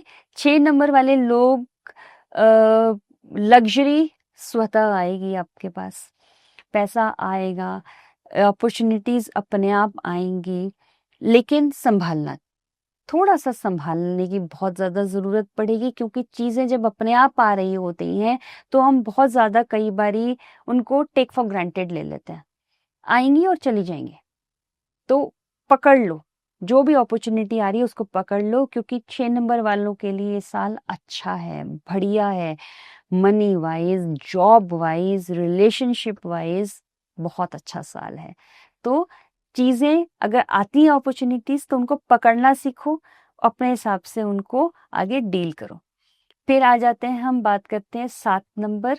7 नंबर वाले एक रिसर्च अगर करते हैं, एनालिसिस करते हैं, डेटा में जाते हैं, और अगर हम कहें कि अगर कोई स्पिरिचुअल चीजों में जाते हैं, रिलीजियस चीजें करते हैं, तो उनको बहुत ज्यादा सूट करेगी। एक इम्पॉर्टेंट बात बहुत जरूरी है, फोकस। फोकस हिलेगा, तो ये इम्पॉर्टेंट है कि फोकस मेंटेन करना बहुत इम्पोर्टेंट। अगर फोकस मेंटेन नहीं करो, किसी चीज को भी कर रहे हो उसी को करो, खत्म करो, फिर आगे बढ़ो, फोकस करो। ये नहीं होना चाहिए ना कि एक चीज करते करते दूसरे पे ध्यान चला गया, दूसरे पे करते करते तीसरे पे ध्यान चला गया, चीजें छोड़ते जा रहे हो, आगे बढ़ते जा रहे हो, चीजों पे फोकस नहीं कर रहे हो, वो नहीं करना। फोकस करो। फोकस करोगे, मंत्र है आपके लिए, कीवर्ड है फोकस। फोकस करोगे केतु का जो प्रभाव आप पे पड़ेगा, 7 नंबर केतु का भी है, तो 7 नंबर वाले बहुत ज्यादा प्रोग्रेस करेंगे। फिर आ जाता है हमारा 8 नंबर। कहने को 8 नंबर है शनि का नंबर, बट ये नंबर बहुत ज्यादा जो भी अब तक सोचा था सब मिलेगा। हम ये कह सकते हैं, आप कहोगे ये तो 8 नंबर है, शनि का नंबर है, सूर्य का साल है, आप कैसे कह रहे हो, बट आप देखना जिन जिन का भी 8 नंबर है, ये साल उनके लिए, चाहे हेल्थ वाइज ले लो, मनी वाइज ले लो, जॉब में चेंज चाहिए, जॉब में प्रमोशन चाहिए, इंक्रीमेंट चाहिए, बिजनेस है, रिलेशनशिप है, कुछ भी, मनी कहाँ कहाँ से आएगा आपको नहीं पता, इनकम सोर्सेज कहाँ कहाँ से खुलेंगे आपको नहीं पता। ये साल नंबर 8 वालों के लिए बहुत ज्यादा अच्छा रहने वाला है। तो जो सोचा है सब मिलेगा। मेहनत से पीछे हटते नहीं है ये, बट फिर भी मैं कहूंगी मेहनत करना, आपको अपना गोल सेट करके रखना है, उस गोल के ऊपर लगातार काम करते रहना है। फिर आ जाओ नंबर 9 पे। नंबर 9 तो मंगल का ही होता है। थोड़ा ध्यान रखना पड़ेगा, अपनी एनर्जी को बैलेंस करना पड़ेगा, बिकॉज बहुत एनर्जी रहेगी। ध्यान रखना पड़ेगा अपने आप पे कि क्योंकि गलतियां होंगी, बहुत गलतियां होंगी, प्रोफेशनली भी गलतियां होंगी, पर्सनली भी गलतियां होंगी, रिलेशनशिप में भी बहुत ज़्यादा एनर्जी होगी। तो शुरू में ही बता रही हूँ कि अपने आप को कंट्रोल करके चलना, ये करोगे तो चीज़ें आएंगी आपके पास, जो एग्जिस्टिंग है वो बचेंगी और नई अपॉर्चुनिटीज आएंगी। बट अगर कंट्रोल नहीं करा तो जो है हाथ से वो भी निकल जाएगा। तो ध्यान रखने की बहुत ज़रूरत है। मैम हमने अभी वैसे पॉजिटिव पे डिस्कशन किया है, लेकिन ऐसा भी है ना कि 2026 में सारे सब कुछ सारे राशि के लिए और सारे नंबर के लिए सारे पॉजिटिव तो नहीं हो सकते। कुछ कुछ चीज़ों में उनको कुछ इश्यूज आ सकते हैं, उसके लिए रेमेडीज की रिक्वायरमेंट होगी। तो आप मुझे ये चीज़ बताएं कि एस्ट्रोलॉजिकली राशि में और न्यूमरोलॉजिकली नंबर्स में क्या क्या इशू आ सकते हैं और क्या क्या इन जनरल रेमेडीज हो सकते हैं। देखिए ऐसा होता है, बहुत सारी रेमेडीज 2-3 तरीके की होती हैं। एक रेमेडीज ऐसी होती हैं जिसमें हम स्टोन्स के लिए रिकमेंड करते हैं, एक रेमेडीज ऐसी होती है हम जाप के लिए रिकमेंड करते हैं, एक रेमेडीज ऐसी होती है जिसमें हम दान पुण्य करने में रिकमेंड करते हैं। ठीक है, तो इन जनरली मैं सबको आपको बता रही हूँ 1 से 9 तक के लिए, कि जैसे कि पहला, अगर आपको लगता है कि आपका मूलांक 1 है या लाइफ पाथ नंबर 1 है, आपको प्रॉब्लम्स आ रही हैं, सूर्य का ये नंबर होता है, तो आप क्या करें, आप अगर आटा या फिर व्हीट आप अगर मंदिर में दान देते हैं, आप संडे के संडे आप सूर्य को जल चढ़ाएं। पहली बात तो ये कि सुबह सुबह उठ के सूर्य को जल जरूर चढ़ाएं, और नंगे पैर चढ़ाते हैं सूर्य को जल। ठीक है, आप तांबे के गिलास में, तांबे के लोटे में, अगर आप सुबह सुबह और 12 बजे से पहले पहले, 12 बजे के बाद नहीं, तो आप अगर और सुबह सुबह चढ़ाएं तो बहुत ही अच्छा, जब सूर्य उग रहा हो सूर्य को रोज जल चढ़ाएंगे, बहुत अच्छा है। आप चींटियों को आटा देना शुरू करिए, बहुत अच्छा। ठीक है, आप मंदिर के अंदर अगर संडे की संडे अगर आप आटा दान करते हैं, या कोई भी, मैं ये नहीं कहूँगी 2 किलो 3 किलो 4 किलो, आपकी जो इच्छा है आप करिए। आप किसी, जैसे लोग गुरुद्वारे में भी आटा देकर दान करके आते हैं, वो भी आप कर सकते हो, वो आप करें, वो बहुत अच्छा रहेगा। नंबर 2 की बात करते हैं, तो अगर हम शिव जी पे, अगर हम शिवलिंग के ऊपर अगर हम जल चढ़ाते हैं, थोड़ा सा दूध आप उसमें डालें, कच्चा दूध, उसमें आप थोड़ी सी चीनी भी डाल सकते हैं। तो अगर आप वो करते हैं, साथ में अगर बहुत ज़्यादा कोई रुकावट आ रही है चीज़ों में, बहुत प्रॉब्लम्स आ रही है, तो थोड़े से काले सफ़ेद तिल आप ऐड कर लीजिए उसमें। तो अगर आप ये यूज़ करके, अगर आप मतलब आप उसमें ग्लास में लेके या लोटे में लेके आप शिवलिंग के ऊपर अर्पित करते हो, अपनी इंटेंशंस बोलते हो शिवलिंग के ऊपर, अगर आप एक फ्लावर भी अर्पित करते हो, तो नंबर 2 की जो प्रॉब्लम्स हैं वो बहुत हद तक खत्म हो जाती हैं। बाकी अगर किसी का इंडिविजुअल है तो हम इंडिविजुअल चार्ट देख के बताते हैं, बहुत सारी चीजें उसमें देखी जाती हैं। ठीक है, ये कर सकते हैं। साथ साथ में कोशिश करो कि घर के अंदर पानी वेस्ट ना हो। अगर आप पानी वेस्ट करते हो घर के अंदर, तो भी आपका चंद्रमा वीक होता है। ठीक है, पानी वेस्ट कर रहे हैं, पानी गंदा कर रहे हैं, नल चल रहा है आपके घर में, वहाँ पे प्रॉब्लम्स। अगर आपको लगता है कि घर के नल वगैरह लीक कर रहे हैं, उनको इमीडिएटली आप फटाफट उनको बंद कर दो। सेकेंडली नॉर्थ वेस्ट देखो, अपना नॉर्थ वेस्ट एरिया में भी देखो कहीं लीकेज हो रही होगी, कहीं कुछ ना कुछ, कहीं ना कहीं नॉर्थ वेस्ट एरिया आपका हिला हुआ होगा वास्तु के हिसाब से, तो वहां पे भी आपको रेमेडी करनी पड़ेगी।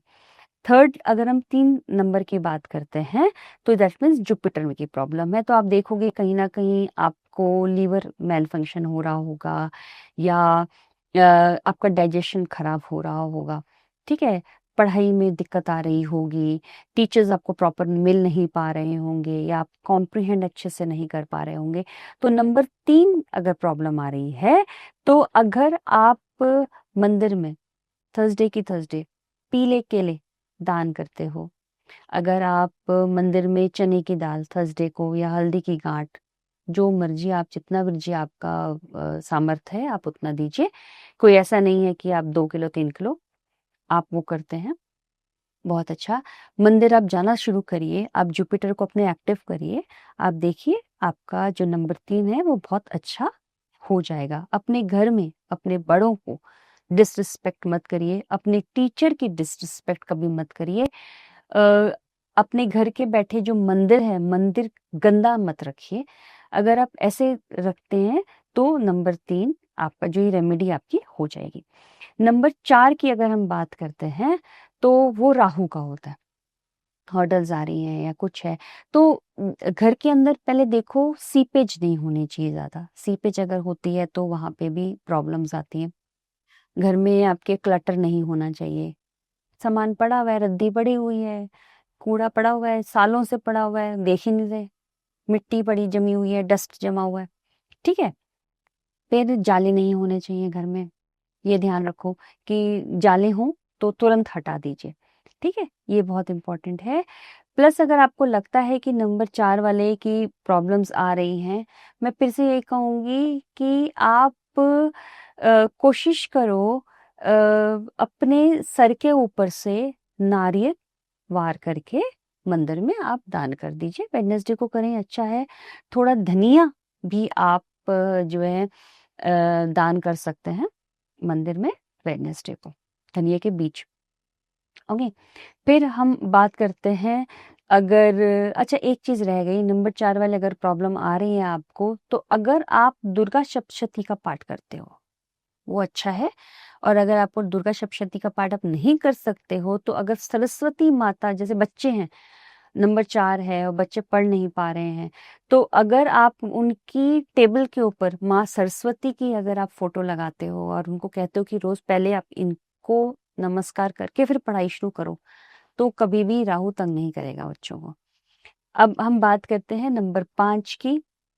नंबर 5 वाले अगर आप नंबर 5 वालों को प्रॉब्लम आ रही है, तो गाय को अगर आप हरा चारा खिलाते हो, या फिर हरी मूंग जो होती है वो आप चिड़ियों को दान करते हो, या आप छोटी छोटी गर्ल्स जो हैं, कंजक जिन्हें कहते हैं, उनको अगर आप कुछ चीज देते हो एज दुर्गा समझ के, तो वो बहुत अच्छा रहेगा।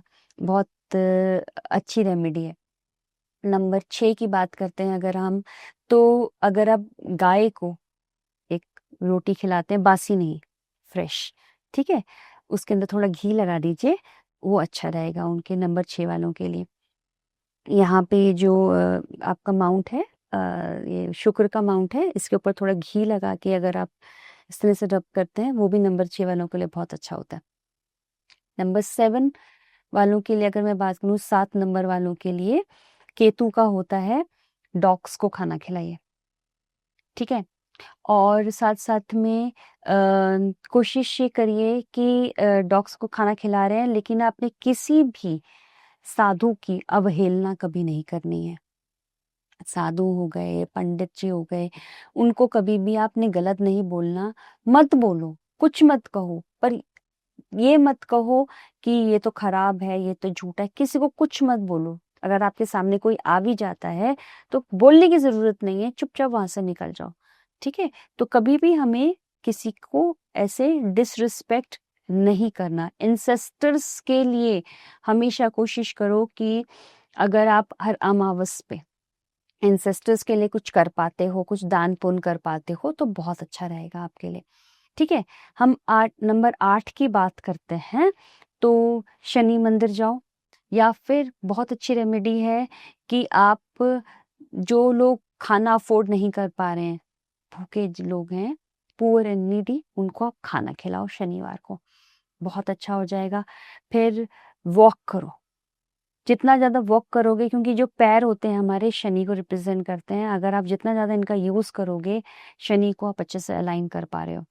ठीक है, फिर अपने जो क्लास 4 एम्प्लॉयज़ हैं, उनको कभी भी आपने गलत नहीं बोलना, सैलरी टाइम पे दीजिए, उनके साथ अच्छा रिलेशंस बना के रखिए। ये मत सोचिए वो क्लास 4 हैं तो मेरे से छोटे हैं, नहीं, ऐसा नहीं। ठीक है, उनका आप ध्यान रखिए। फिर अगर हम नंबर 9 की बात करते हैं, तो अगेन मंगल का होता है नंबर 9।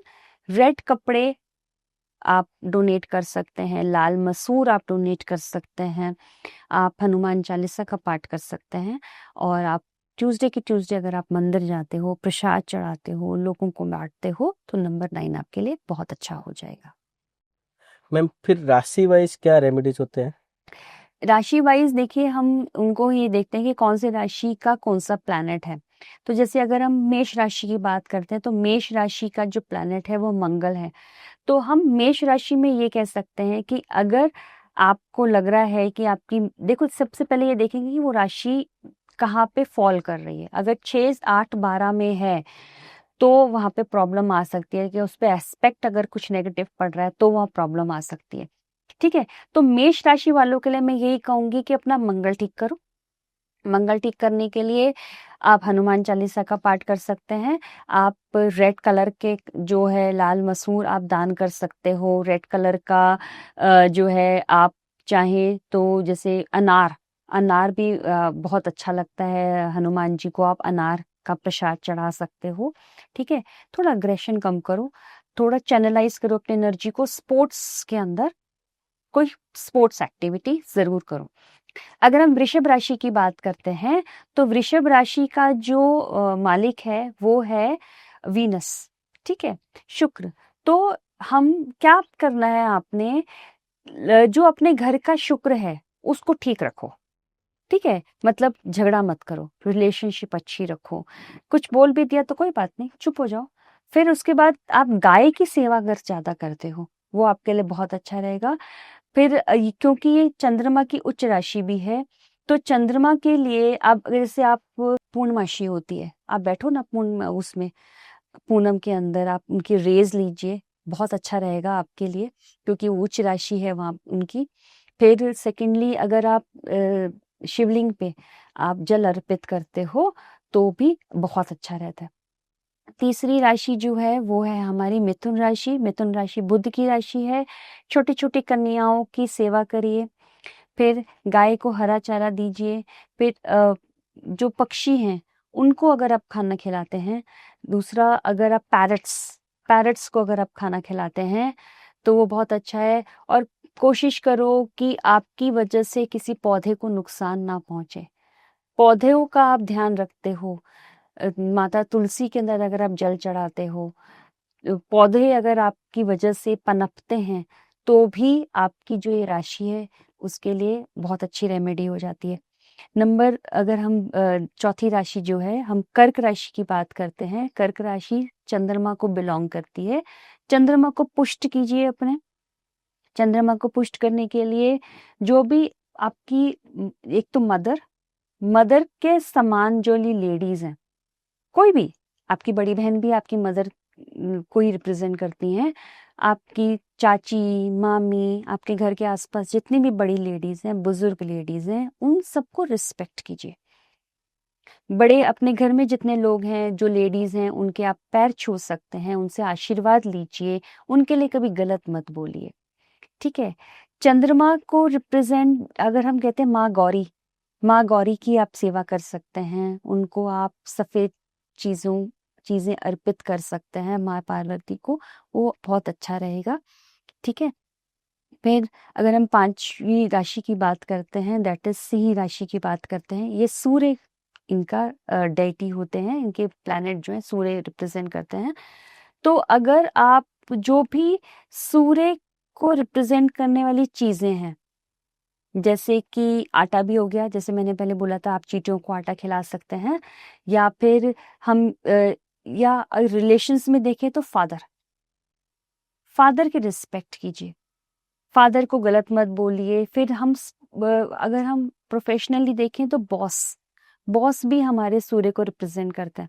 ठीक है, बॉस के साथ अच्छे से बना के रखिए।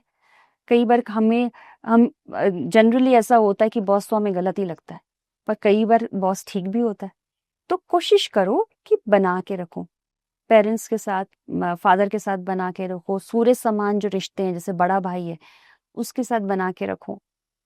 ठीक है, फिर हम ये भी कहेंगे कि जैसे सूर्य को जल अर्पित करो, तो सिंह राशि की रेमेडी होती है। स्टोन्स की बात मैं अभी नहीं कर रही हूँ, स्टोन्स हम बाद में आएंगे।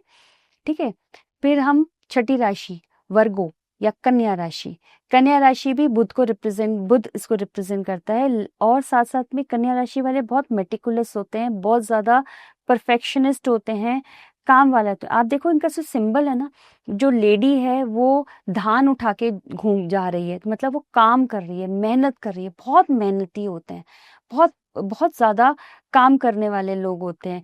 एनालिसिस भी ये लोग उतना ही करते हैं।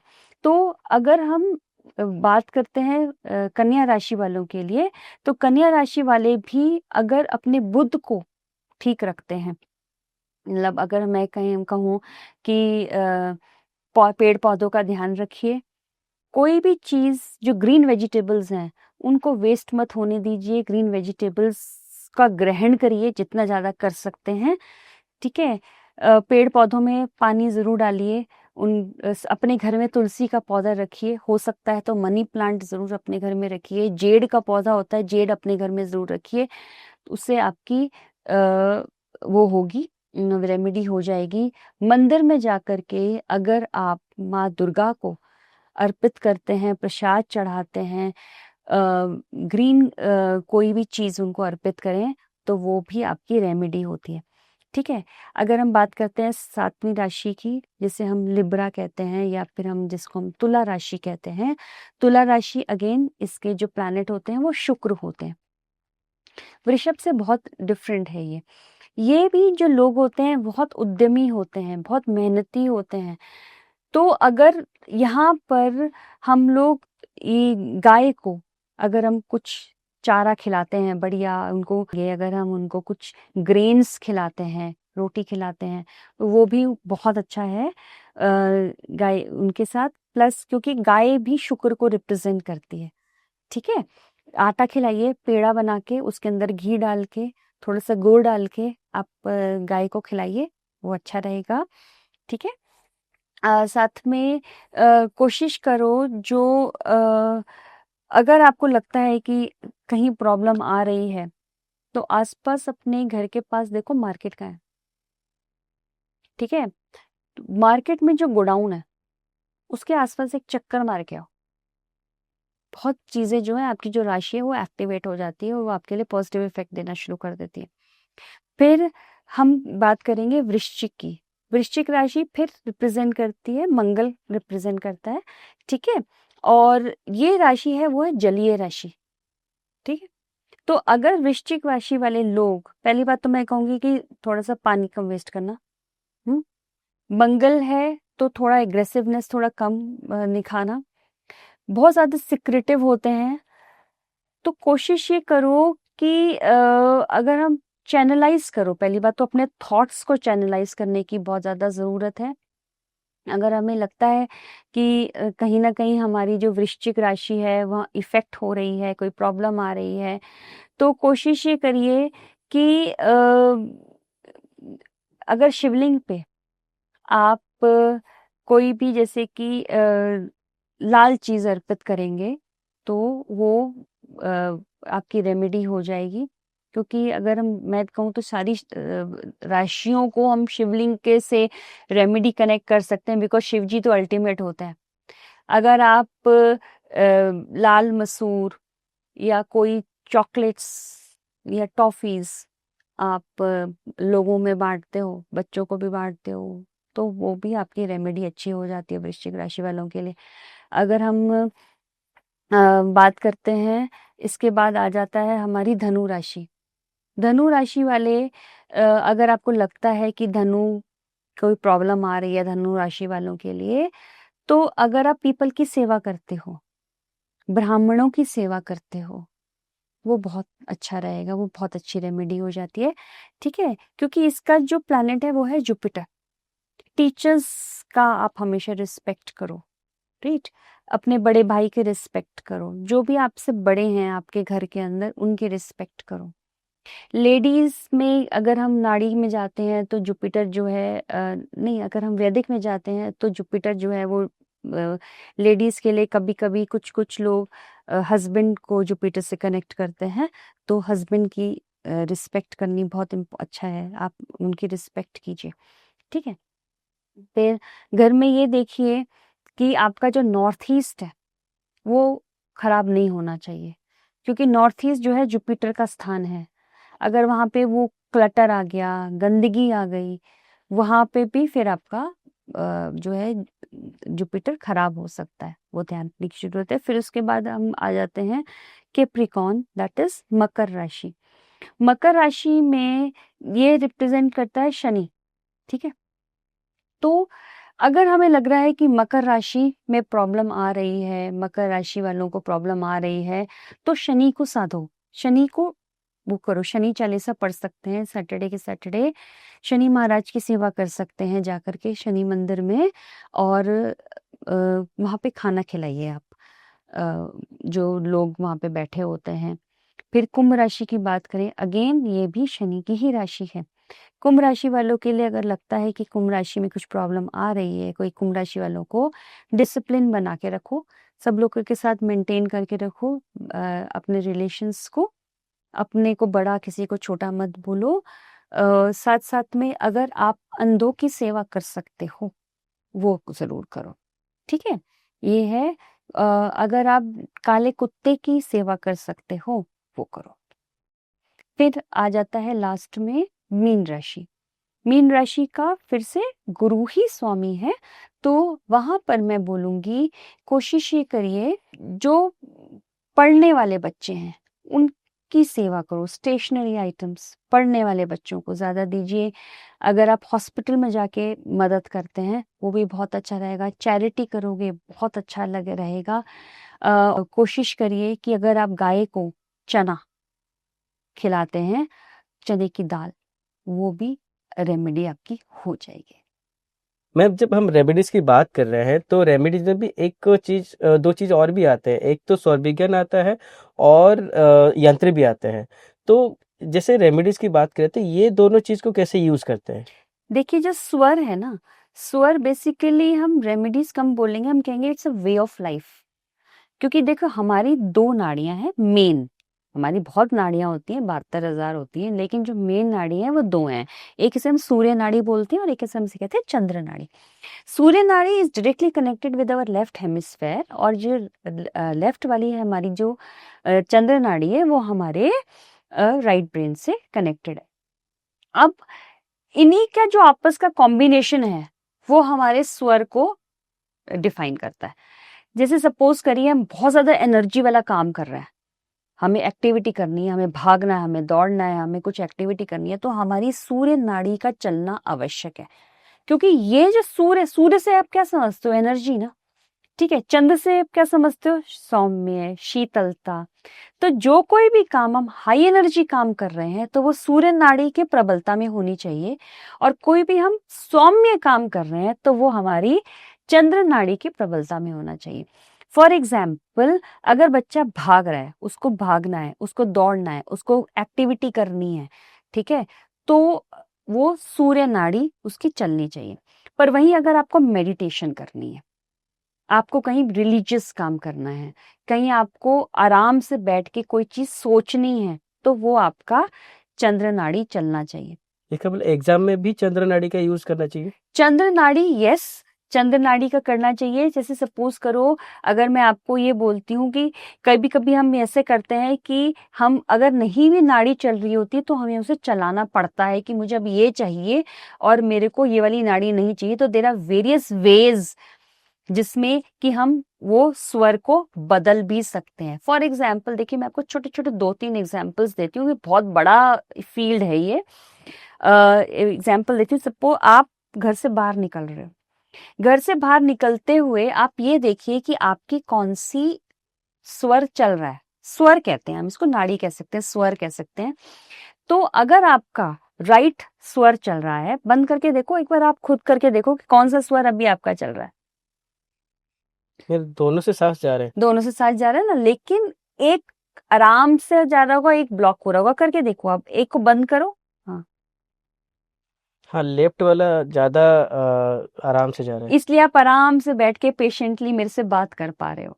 और अगर आपका ये वाला ज्यादा होता तो इस वक्त आप बहुत हाई एनर्जी के साथ, हाई एनर्जी क्वेश्चंस आप मेरे से पूछ रहे होते और आपके अंदर जो एनर्जी है बीविंग हो रही होती। राइट, आप फिर देखिएगा पूरे इस दिन में भी आप ये नोट करिएगा। तो अगर मैं अपने घर से बाहर निकल रही हूँ तो मैं हमेशा देखूंगी कि मेरे कौन सा स्वर चल रहा है। जो स्वर मेरा चल रहा है, मैं अगर वही पैर बाहर पहले निकालूंगी तो मेरा काम का जो परसेंटेज है सक्सेसफुल होने का, वो बहुत ज्यादा बढ़ जाएगा। मैं 100% तो इसलिए नहीं कहूंगी क्योंकि मुझे ये नहीं पता कि कौन सा काम करने जा रहे हो, ठीक है, बट उसका सक्सेस रेट बहुत ज्यादा बढ़ जाता है। ठीक है, वहीं अगर आपका उल्टा पैर निकलता है, दूसरा पैर निकलेगा, तो सक्सेस रेट कम होने की संभावना है। ठीक है, मैं जैसे बच्चे आते हैं मेरे पास, बच्चे मेरे से पूछते हैं, पेरेंट्स पूछते हैं, तो मैं उनको ये सलाह देती हूँ कि जब बच्चा एग्जाम में जा रहा है या एग्जाम का रिवीजन करने बैठ रहा है, तो ये हमेशा देखो कि कौन सी नाड़ी उसकी, कौन सा स्वर चल रहा है। उसी तरफ थोड़ा लीन होके अपना बुक उस तरफ थोड़ा करके फिर पढ़ना शुरू करें। आप देखो कौन सा स्वर चल रहा है जब आप एग्जामिनेशन हॉल में एंटर कर रहे हो, उसी तरीके से एंटर करो। कौन सा स्वर चल रहा है जब आप अपनी मैम से क्वेश्चन पेपर या आंसर शीट ले रहे हो, उसी हाथ से लो। कौन सा स्वर चल रहा है जब आप पहला अक्षर लिखने जा रहे हो। अब देखिए, इसमें आप कहोगे हम तो सीधे हाथ से लिखते हैं, पर स्वर चल रहा है मेरा लेफ्ट वाला। फिर क्या करें, हम लेफ्ट हैंड से लिखना थोड़ी ना शुरू कर देंगे, राइट। तो क्या करना है, पेन लेफ्ट हैंड से एक बिंदी तो लगा सकते हो, उसके बाद राइट हैंड से लिखना शुरू कर दो, उसी हाथ से वापस करो। अब देखना आपको कैसे चीजें जो है समझ में आनी शुरू हो जाएंगी। क्वेश्चंस कई बार होता है ना, ब्लैंक हो जाते हैं, पढ़ा तो था समझ में नहीं आ रहा। अभी इस वक्त वो सब चीजें आएंगी क्योंकि आप उसी चीज को, आप नेचुरल जो आपको रेमेडी ऑलरेडी दी गई है नेचर की तरफ से, आप उसका यूज कर रहे हो। हमारे ऋषि मुनियों को ये सब चीजें पता थी, वो इसका नेचुरल रेगुलरली यूज करते थे, बट ओवर द टाइम ये चीज जो है अब खो गई। तो आप इन्हीं चीजों का, अगर हम स्वर विज्ञान का, स्वर का हम इस्तेमाल करके अपने एवरीडे लाइफ को हम चलाएंगे तो हमारा सक्सेस रेट बहुत बढ़ जाता है। अगर हमारा बच्चा कोई एक्सरसाइज करने जा रहा है, आप देखिए, आप जिम करिए, आप वॉक पे जाइए। किसी किसी दिन ऐसा होता है ना कि हम वॉक पे जाते हैं, जिम पे जाते हैं, बड़ा मन करता है, अरे आज तो हमें ये भी करना है, आज ये भी करना है, आज बहुत मजा आया है वॉक में। किसी किसी दिन आप वॉक कर रहे हो, वॉक खत्म हो जाए बस किसी तरीके से, होता है ना। क्यों? क्योंकि वहां स्वर का चक्कर है। अगर आपका सूर्य नाड़ी एक्टिव है, आपको वॉक करने में इतना अच्छा लगेगा, आप तेज तेज करोगे, आप जिम बहुत अच्छे से करोगे। वहीं पे अगर आपकी ये चंद्र नाड़ी एक्टिव होगी तो आपको लगेगा बस किसी तरीके से कर लूं और खत्म करूं और जाऊं, मेरा बस ये रह कर लूं बस मैं। वाई? बिकॉज चंद्र नाड़ी क्या कहती है, आराम से बैठो, शांत हो जाओ। सूर्य नाड़ी क्या कहती है, एक्टिव हो जाओ। सिमिलरली अगर आप मीटिंग करने जा रहे हो, कोई बहुत इंपॉर्टेंट डॉक्यूमेंट साइन करने जा रहे हो, ये देखो आपका कौन सा स्वर एक्टिव है। जो स्वर एक्टिव होगा उसी तरफ थोड़ा लीन हो जाओ, सामने वाला आपकी बात सुनेगा, आपकी बात मानेगा। यही चीज, हम बहुत चीजें ऐसी होती हैं, ऐसे बहुत सारे नुस्खे हैं, बहुत सारी चीजें हैं स्वर विज्ञान में सीखने वाली, जो आप अगर आप स्वर विज्ञान को सीख लेते हो बहुत अच्छे से, आप एवरीडे लाइफ में अपना इसको प्रैक्टिस करते हो, बहुत सारी रेमेडीज आपकी अपने आप ही हो जाती हैं, क्योंकि नेचुरल चीज ऐसी है जो ये आपको भगवान ने दी हुई है। तभी कहते हैं ना, जब आप मेडिटेशन करते हैं, अपने ब्रेथ पे ध्यान लगाइए, अपने सांसों पे ध्यान लगाइए, ये सब चीजें वही हैं। हमारा जो सांस है वो बहुत इंपॉर्टेंट चीज है हमारे जीवन में। राइट। अगर हम यंत्र की बात करते हैं, तो यंत्र जो होते हैं वो बनाए जाते हैं। हम लोग न्यूमरोलॉजिकली जो है अंकों के हिसाब से हम यंत्र बनाते हैं, और जो कॉम्बिनेशंस होते हैं यंत्रों के या अंकों के, उनसे बहुत सारी चीजें जो हैं हमारी लाइफ की इजी हो जाती है।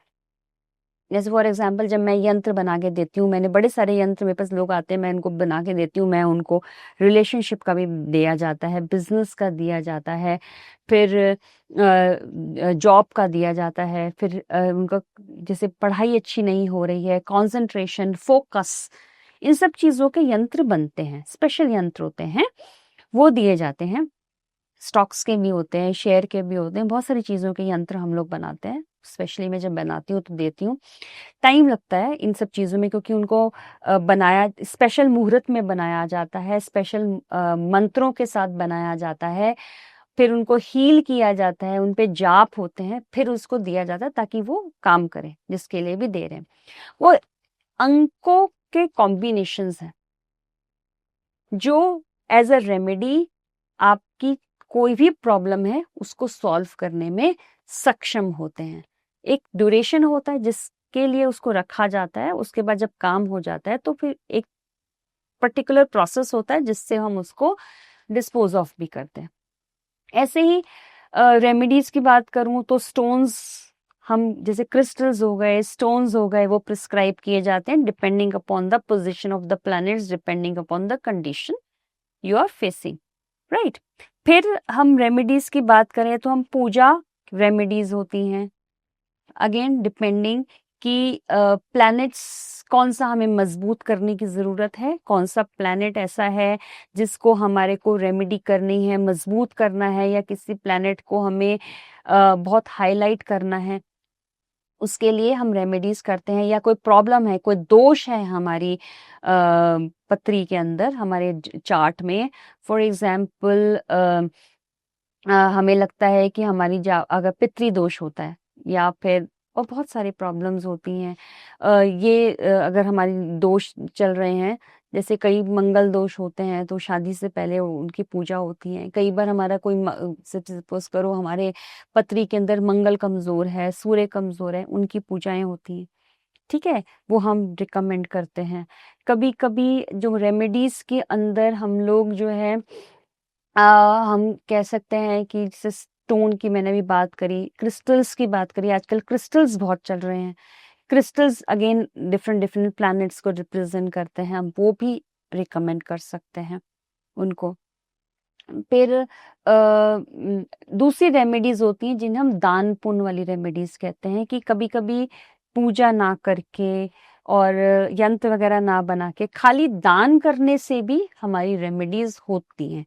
फॉर एग्जाम्पल, अगर मैं आपसे सभी, मैंने थोड़ी देर पहले कुछ कुछ दान की बात करी, कुछ हम चीज़ें मंदिर में दान करते हैं, कुछ चीज़ें हम लोग जानवरों को खिलाते हैं, कुछ दान होते हैं जो हम ब्राह्मणों को देते हैं, कुछ दान होते हैं जो हम, जैसे हमने पुअर एंड नीडी को खाना खिलाया, अंधों को खाना खिलाया, ये जब दान पुण्य होते हैं, वो भी हम अपने प्लैनेट्स को पुष्ट करने के लिए, उनको बल देने के लिए हम दान पुण्य करते हैं। कुछ ऐसी चीजें हैं जो हमारे को निकालनी है, कुछ दोष हैं जो हमें निकालने हैं, वो दान पुण्य से निकल जाएंगे, तो वो हम जब हम अपनी तरफ से दान करते हैं, वो भी हम अपने कर्मों को एक तरह से अलाइन कर रहे होते हैं, और हम अपनी तरफ से दान पुण्य कर रहे होते हैं, ताकि रिजल्ट हमारे को पुण्य लगे और वो बैलेंस हो जाए, ये होता है।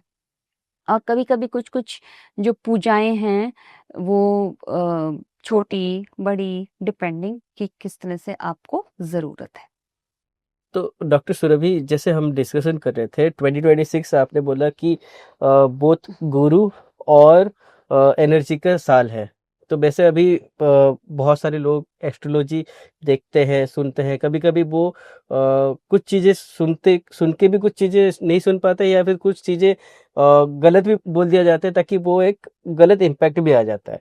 तो आपने अभी विज़डम के अंडर आपने एक इनिशिएटिव स्टार्ट किया है, जिसमें आप वेबिनार करते हैं एंड आप लोगों को एनकरेज करते हैं एंड लोगों को एडुकेट करते हैं फॉर द ऑकल्ट साइंस। तो थोड़ा-सा उसमें थोड़ा एलाइट करेंगे कि आप एग्ज़ैक्टली क्या कर रहे हैं उस पर्सपेक्टिव में? देखिए ऐसा है कई बार ऐसा होता है कि एस्ट्रोलॉजिस्ट तो देखिए हैं, बहुत सारे हैं, हमें बहुत सारी प्रॉब्लम्स कई बार हो जाती हैं, तो हम लोग एस्ट्रोलॉजिस्ट के पास जाते हैं, मेरे पास आते हैं लोग, मैं ये नहीं कहूँगी कि मेरे पास अ, मैंने ये जो बहुत टाइम से मैं ये चीज़ कर भी रही हूँ, एस्ट्रोलॉजी सिखाना, न्यूमरोलॉजी सिखाना। मैं ये चाहती हूँ कि बड़ी-बड़ी प्रॉब्लम्स तो ठीक है, लेकिन बहुत छोटी-छोटी प्रॉब्लम्स जो होती हैं, कई बार हम खुद भी उनको सॉल्व कर सकते होते हैं। मैंने एस्ट्रोलॉजी में मेरा जो सीखने का जो ज़्यादा था कि मतलब मैं जो ये सोचती थी शुरू में, जो मैं आज भी सोचती हूँ कि हमें हर प्राणी को ज्योतिष आना चाहिए, चाहे किसी भी लेवल पे आए, चाहे छोटे लेवल पे आए, चाहे बड़े लेवल पे आए, चाहे वो प्रोफेशनल लेवल पे आए, प्रोफेशन एज अ प्रोफेशन वो ले लें, या कभी कभी कई लोग होते हैं जो घर में ही कर रहे होते हैं, अपने लिए करते हैं। आपको ज्योतिष आना चाहिए, चाहे थोड़ा आए ज्यादा आए, सो दैट एवरीडे जो प्रॉब्लम्स आपको अगर हो रही हैं, आप उसको खुद देख सकें। आपके घर में कोई प्रॉब्लम आ रही है तो आप उसको खुद जान सके कि ये प्रॉब्लम मुझे क्यों आ रही है, क्या ऐसा कुछ है जो मैं खुद अपने लेवल पे कर सकता हूँ या कर सकती हूँ। ठीक है। और अगर आप उसको सीख करके, चाहे किसी भी लेवल पे सीख रहे हो, अगर आप उसको यूज करते हो, बहुत अच्छा। बिकॉज इस फील्ड में भी देखो, हर फील्ड के अंदर अच्छा या बुरा होता है। इस फील्ड में भी बहुत लोग ऐसे हैं जो फायदा उठाते हैं लोगों का। तो मैं, being a very honest astrologer, being a person who wants to help others, मैं ये चाहती हूँ कि किसी को भी किसी की वजह से ये ना हो कि वो एक्सप्लॉइट हो। तो अगर आप खुद प्लैनेट्स का मूवमेंट, प्लैनेट कहाँ बैठा हुआ है, प्लैनेट कैसे काम कर रहा है, मेरे पे कैसे असर कर रहा है, मेरे बच्चों पे कैसे असर कर रहा है, अगर आपको थोड़ा बहुत पता हो, तो बहुत कुछ ऐसी चीजें हैं जो आप खुद ही समझ जाओगे। आप, कई बार ऐसा होता है, देखो मेरे पास क्लाइंट्स आते हैं, उनको एस्ट्रोलॉजी आती होती है, बट ये है ना कि अगर वो मेरे पास आ रहे हैं तो जो मैं बता रही हूँ वो समझ पा रहे हैं।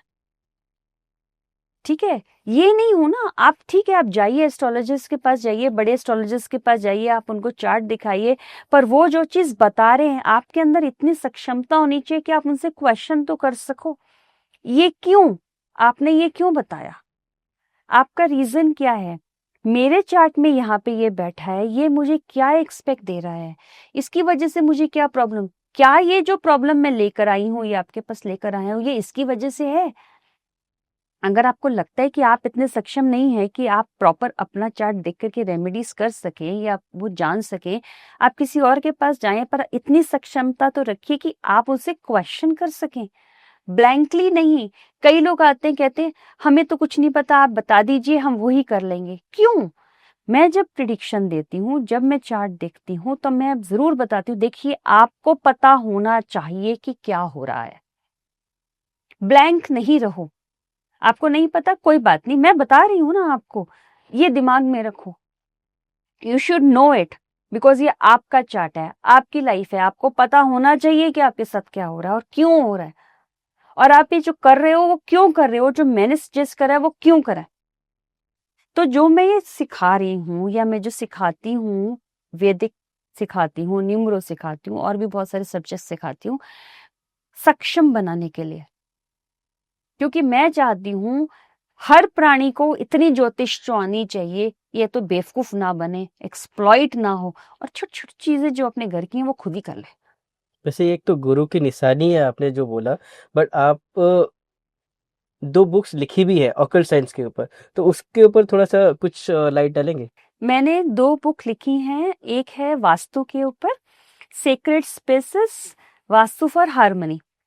इस बुक के अंदर मैंने वास्तु के बारे में बताया है, प्लस साथ साथ में मैंने इसको एक तरह से वास्तु की हैंडबुक के रूप में बनाया।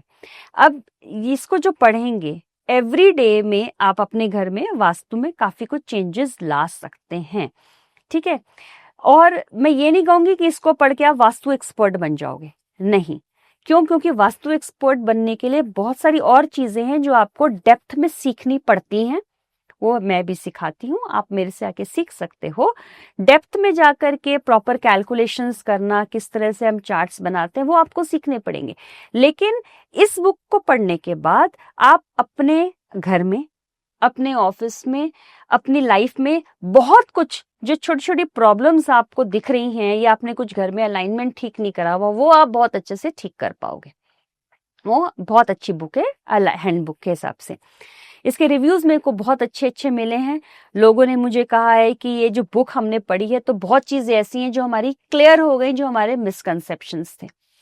दूसरी बुक अभी रिसेंटली रिलीज हुई है, वो है sacred numbers, numerology for prosperity and success.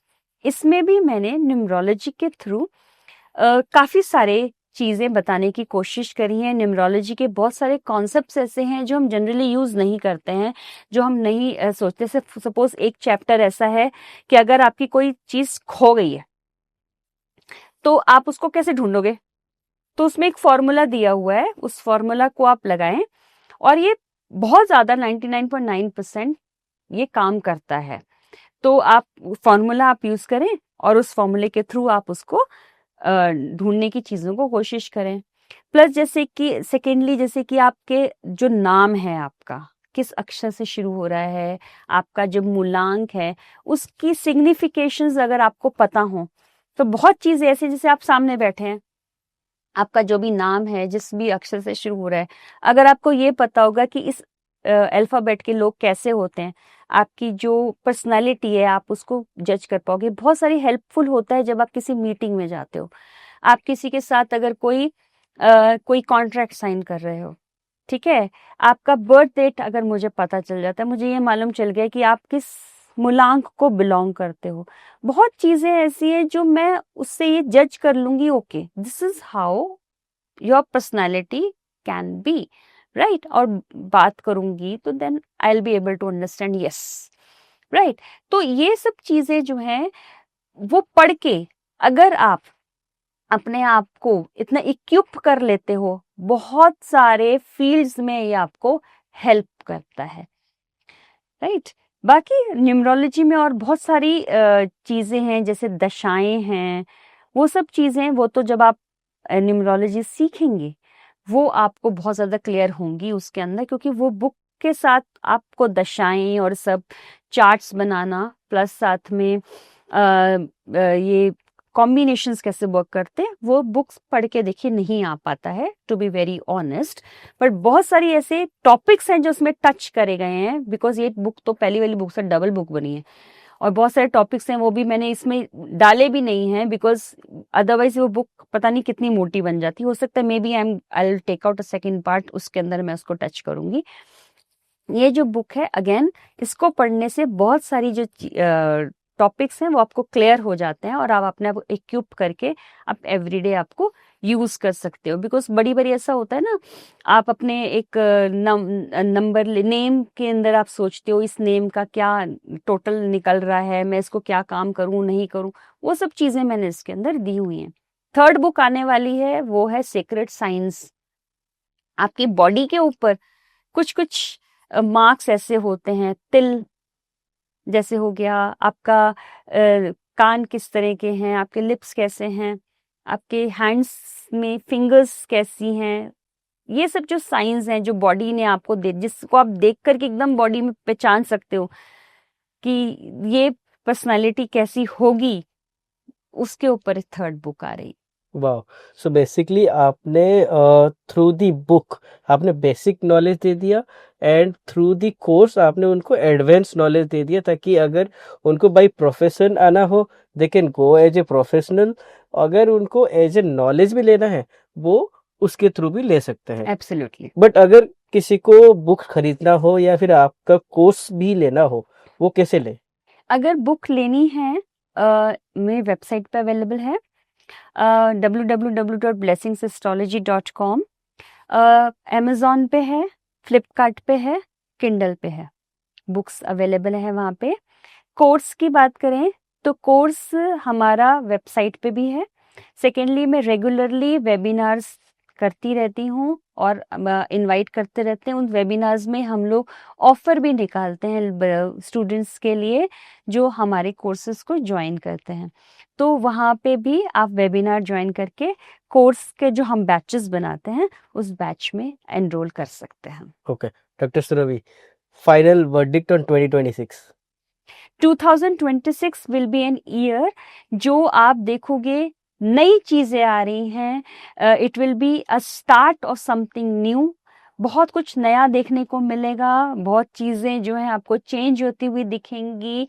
आप देखोगे जो अब तक हुआ है उससे बिल्कुल अलग नया नया सब कुछ आने वाला है। चाहे आप पॉलिटिकली देख लें, चाहे आप इकोनॉमिकली देख लें, आप चाहे स्टॉक्स में देखेंगे, चाहे शेयर्स में देखेंगे, रिलेशनशिप देखेंगे, बिजनेस में देखेंगे, एवरीथिंग, सब कुछ नई तरीके से, क्रिएटिवली एंड नए इनोवेटिवली तरीके से 2026 आपको एक बंडल बना के गिफ्ट करेगा। और हार्ड वर्क करते रहना है, मेहनत से पीछे नहीं हटना है, फोकस मेंटेन करके रखना है और ये ध्यान रखना है कि कोशिश करो कि हमेशा एक टीम की तरह लीडर बनो, पर टीम की तरह किसी को ऐसे नहीं देखना कि वो मेरे से बहुत छोटा है। सब बराबर है, सबको टीम की तरह लेके चलो। गोल पे फोकस, बिल्कुल मछली की आंख की तरह, जैसे अर्जुन ने देखा था, उस पर मेंटेन करो। 2026 बहुत अच्छा जाएगा और ये आपका एक बेस बनेगा जो आगे वाले सालों देखेंगे, जो आगे वाले सालों को बहुत आपके लिए एक प्रोग्रेस और सक्सेस को लेके आएगा। वाह, thank you doctor Surabhi, thank you ma'am for Thank you giving us so much. Chance to host you. Thank you so much. Thanks to you, thanks to manifest with Vijay, क्योंकि उन्होंने, आपने मुझे यहाँ बुलाया, मेरे नॉलेज को आपने इतने अच्छे अच्छे क्वेश्चंस मेरे से पुट किए कि अपने आप ही स्वतः ही इतनी अच्छी अच्छी चीज़ें जो है मेरे मुंह से निकलती चली गई। मैं कभी सोच के नहीं आई थी कि आप इतने क्वेश्चंस जो है इतने रेलेवेंट और इतने